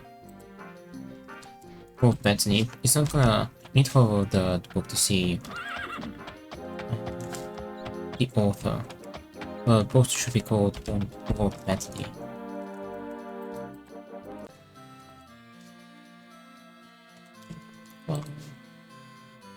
Wolf Bethany. By 5 this is the one we've read. Dang it. Dang it.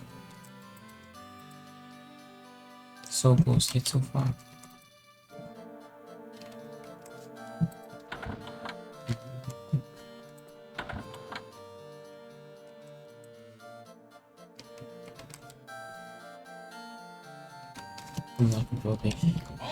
Oh! Yo, that was a big hold. I'm kind of curious about something.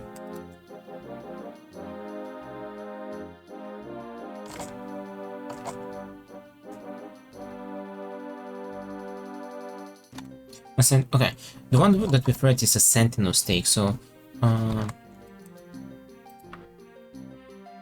it's taken one of sentinel, so we found it in Daggerfall. That means we definitely should be able to find like the other one in Daggerfall. Okay, here we go again. Hopefully it's there. If you can't find it, like worst case scenario, I can probably just won't take the consequence. But I'd rather buy it myself. But at the same time, I don't want to like spend a literal hour looking for it and not finding it. Let me check something.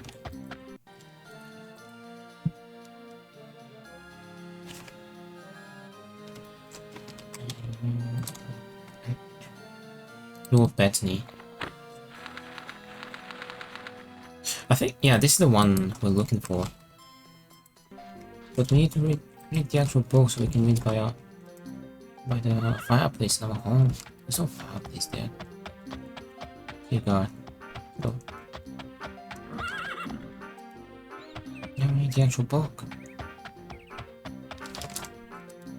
Yes, it's good to know that we can find it there, though. Yeah, I need the actual one.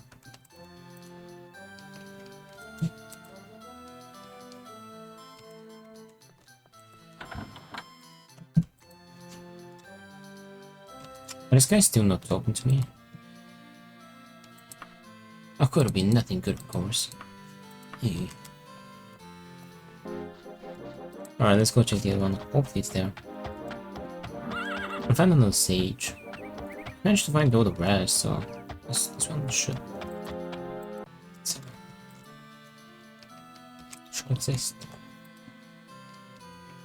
Wabbajack, wabbajack, wabbajack.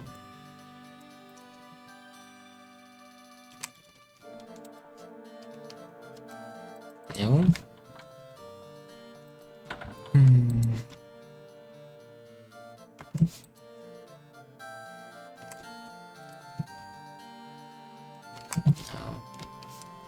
That's unfortunate.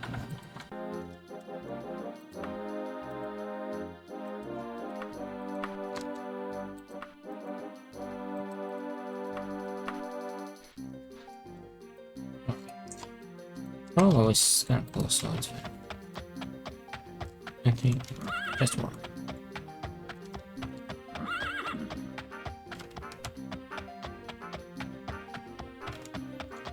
Yeah, by the next half an hour we should have started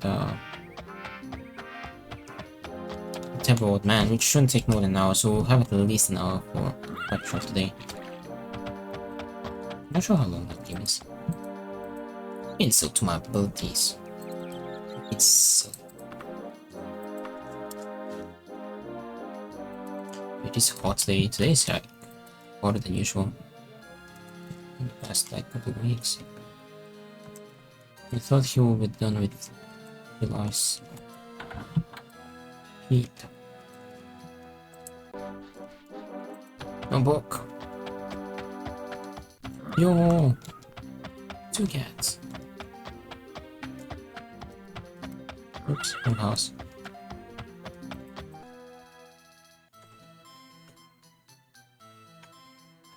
No. No.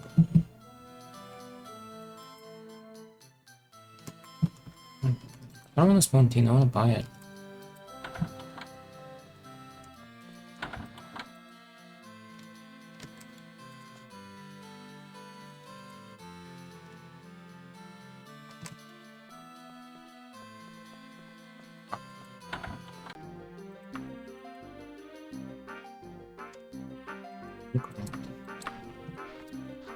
I need books. Wait, there's one store here. Let's check what this store is. There's some books, so we can shuffle between this one and the other ones.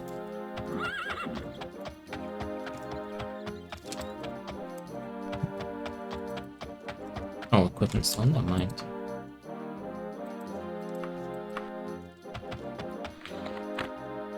Nice. I love it when it spawns me here. This is just so much faster. Ow! Okay, I just wanted to make sure that they didn't poison me. Filthy casuals. It's still. I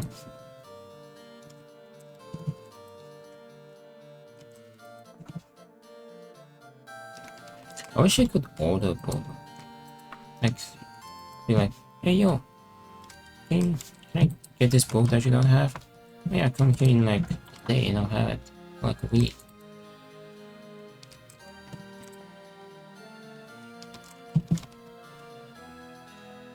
I'd be like, okay, I'm back in like a day or a week. Don't pick my book.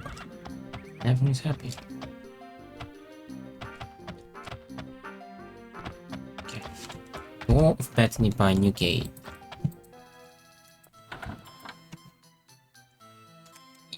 Close the man. No! Did I reset? Oh, Mr. Cat's up again. Yeah, probably. Pretty warm as well. Alright, let's check twice more and then we'll spawn it, just so we don't spend that again literally an hour.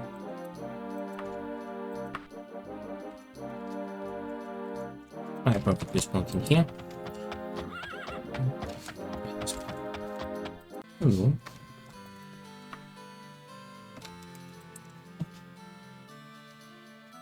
Yeah, they don't have it.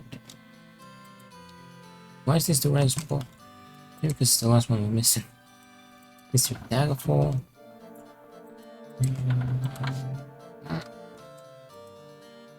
Dwarf Bethany. But that's by 50 though. I'm gonna buy it, sure. But look at this. It's yeah, that's one we've read.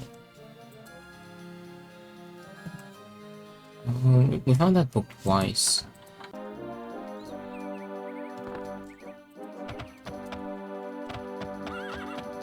No, spider horse, spider horse. Yeah, spider horse. Oh, it's miscatching.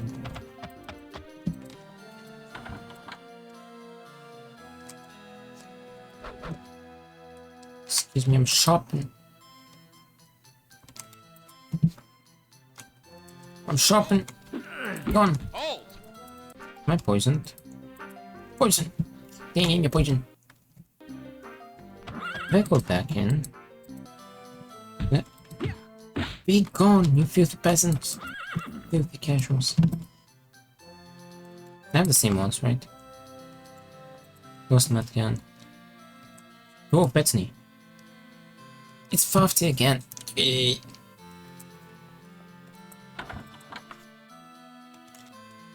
What if I load back?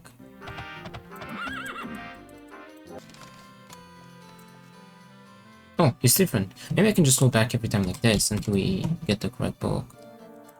Huh.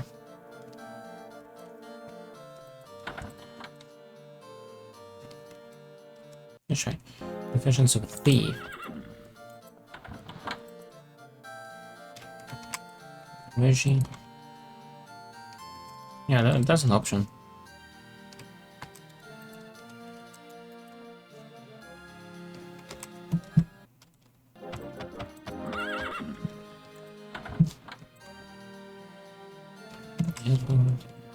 Oh yeah, that's actually the much better option. Tree Farm. Rule of Bethany. By 50 again. I'm only finding the 50 version. Why? No, it's random.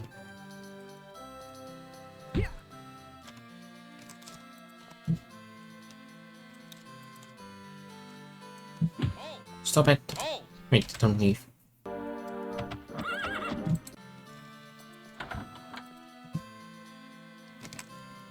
Alright, if the next one is by 50 again, oh, the Way of Bethany. It's by 50. You can't find the one that we need. Yes! New gate! We found it! Nice, we don't have to spawn in. Perfect. Alright, we have about that we don't have to. Alright, let's go back home and meet final. Whew. Oh, journey's almost over. Oh, see.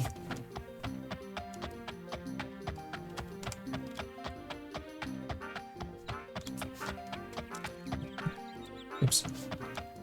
Oops. Oh, where am I? Get out of my house.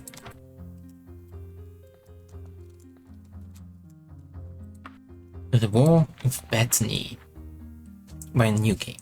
Alright. The history of the Iliad Bay, if told in its entirety, would horrify readers more than the most gruesome legend of the Underking.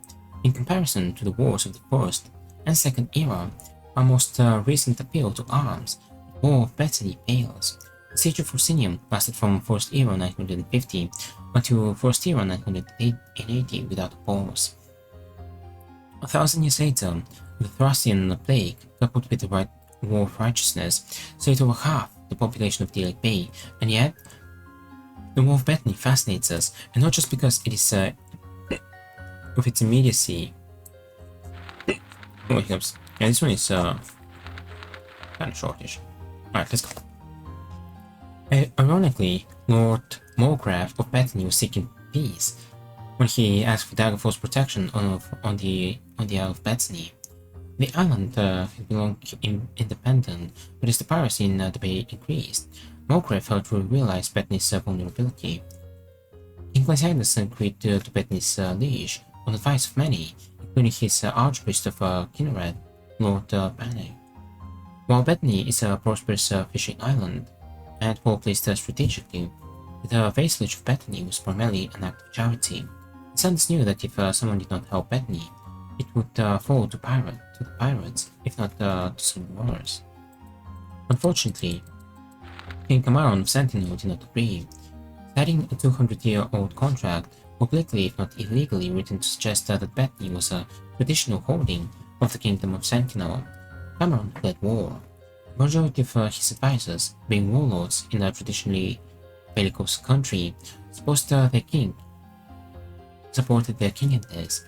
The chief counselor, a woman called the Oracle, who saw death and defeat in the war, but her wisdom was stifled and she was banished from court. Cameron should have listened to her. Yeah, this one is quite different from the other one, the other War of Bethany. A few scrimmages of the War of Bethany went to Sentinel, but the major battles are all won by Daggerfall.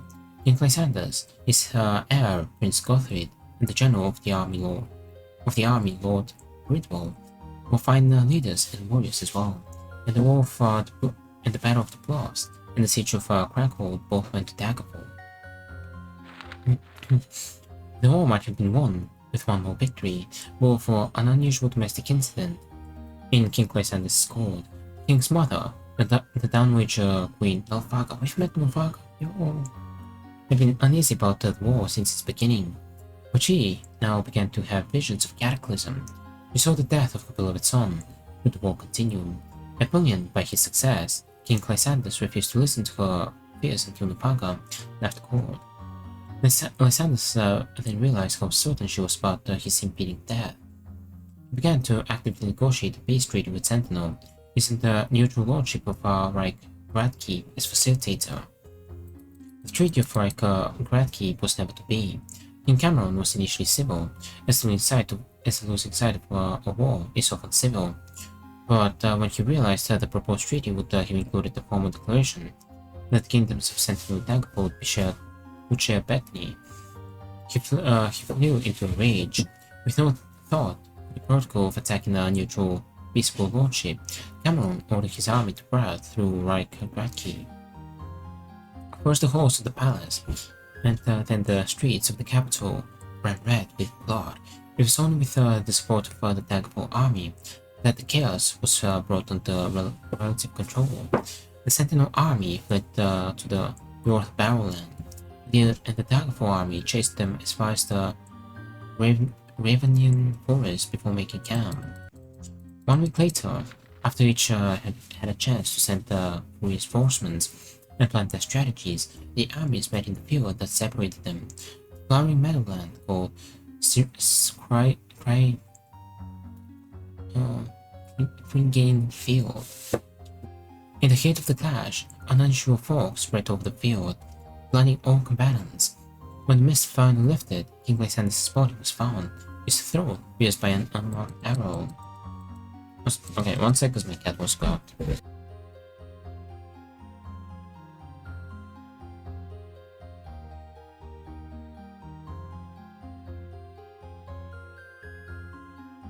Alright. Daggerfall did not waste any time in warning. The young Prince Gothric, who had shown great bravery in battle and was very popular among troops, was crowned king of Daggerfall, just behind the battle lines. He ordered the army onward. Perhaps it was the sight of the brave young warrior turned king, appearing in the battlefield in full regalia that inspired the Daggerfall army. Perhaps the battle would have turned regardless. Sentinel began to panic. King Gothric met King Cameron before the Red Guards had retreated, and the two monarchs fought. Both were excellent warriors, but Gothric was the more skillful swordsman, and Cameron fell that day. Lord Orsimi of Sentinel formally surrendered to Daggerfall, giving up all rights to Bethany officially. He later committed suicide on the ship back to Sentinel. Sure. Peace was a difficult process for the cities and towns on both sides of the Ilic Bay. As part of the formal peace treaty, King Gothric asked for the hand of Princess Abukai, only daughter of the late King Cameron, and the Queen Regent, Akrithi. The request was intended to restore friendship between the kingdoms. It was partially successful, though many of the royal court of Sentinel viewed the princess as more a prisoner of war than a part to Daggerfall. The only surviving member of the ruling family of Reich Gradkeep was a sickly infant. So the councillors of state appealed to Lord Barbarian Flight, cousin of Lord Braddock, who ruled the lordship in Regency. Lord Flight accepted, and his strong, almost dictatorial style was just what Reich Gradkeep needed to restore order after the bloody treaty of Reich Gradkeep. Subjects were grateful that when the infant heir died, they not only elevated his wife Rihanna and him from regent to rulers, they agreed to rename the lordship in his honor. Reich Gradkeep became Anticlary, named after his ancestral home. The horrors of the War of Bethany still live on, even in Anticlary, where the Daggerfall and Sentinel will be able to use the marriage of King Gothric and Princess Abukai. The symbol of peace rather than discord is something that only the future can show. 14 Sun's Dawn, 4th Era, 400. And that... Get out of my house, you filthy peasants! And that is the final book. Damn, you poison. I die? No! Dehds! Get out of my house! Get out of my house!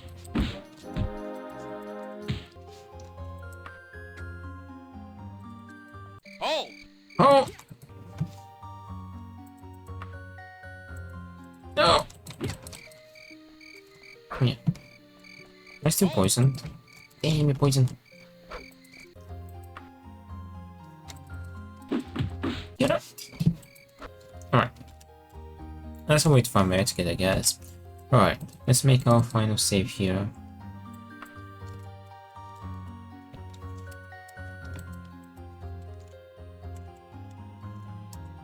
Oh, quick save.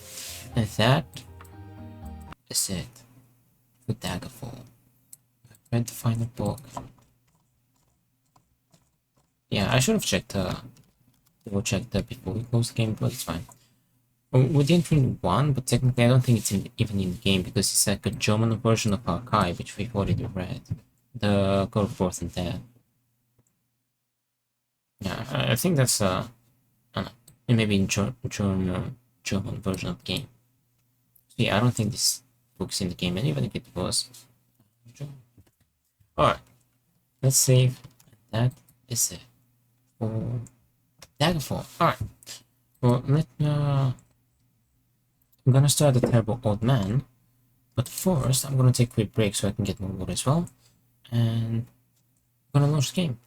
Yeah, the Terrible Old Man. Alright, I'll take a quick break and we'll play the Terrible Old Man. Alright, I'll be right back.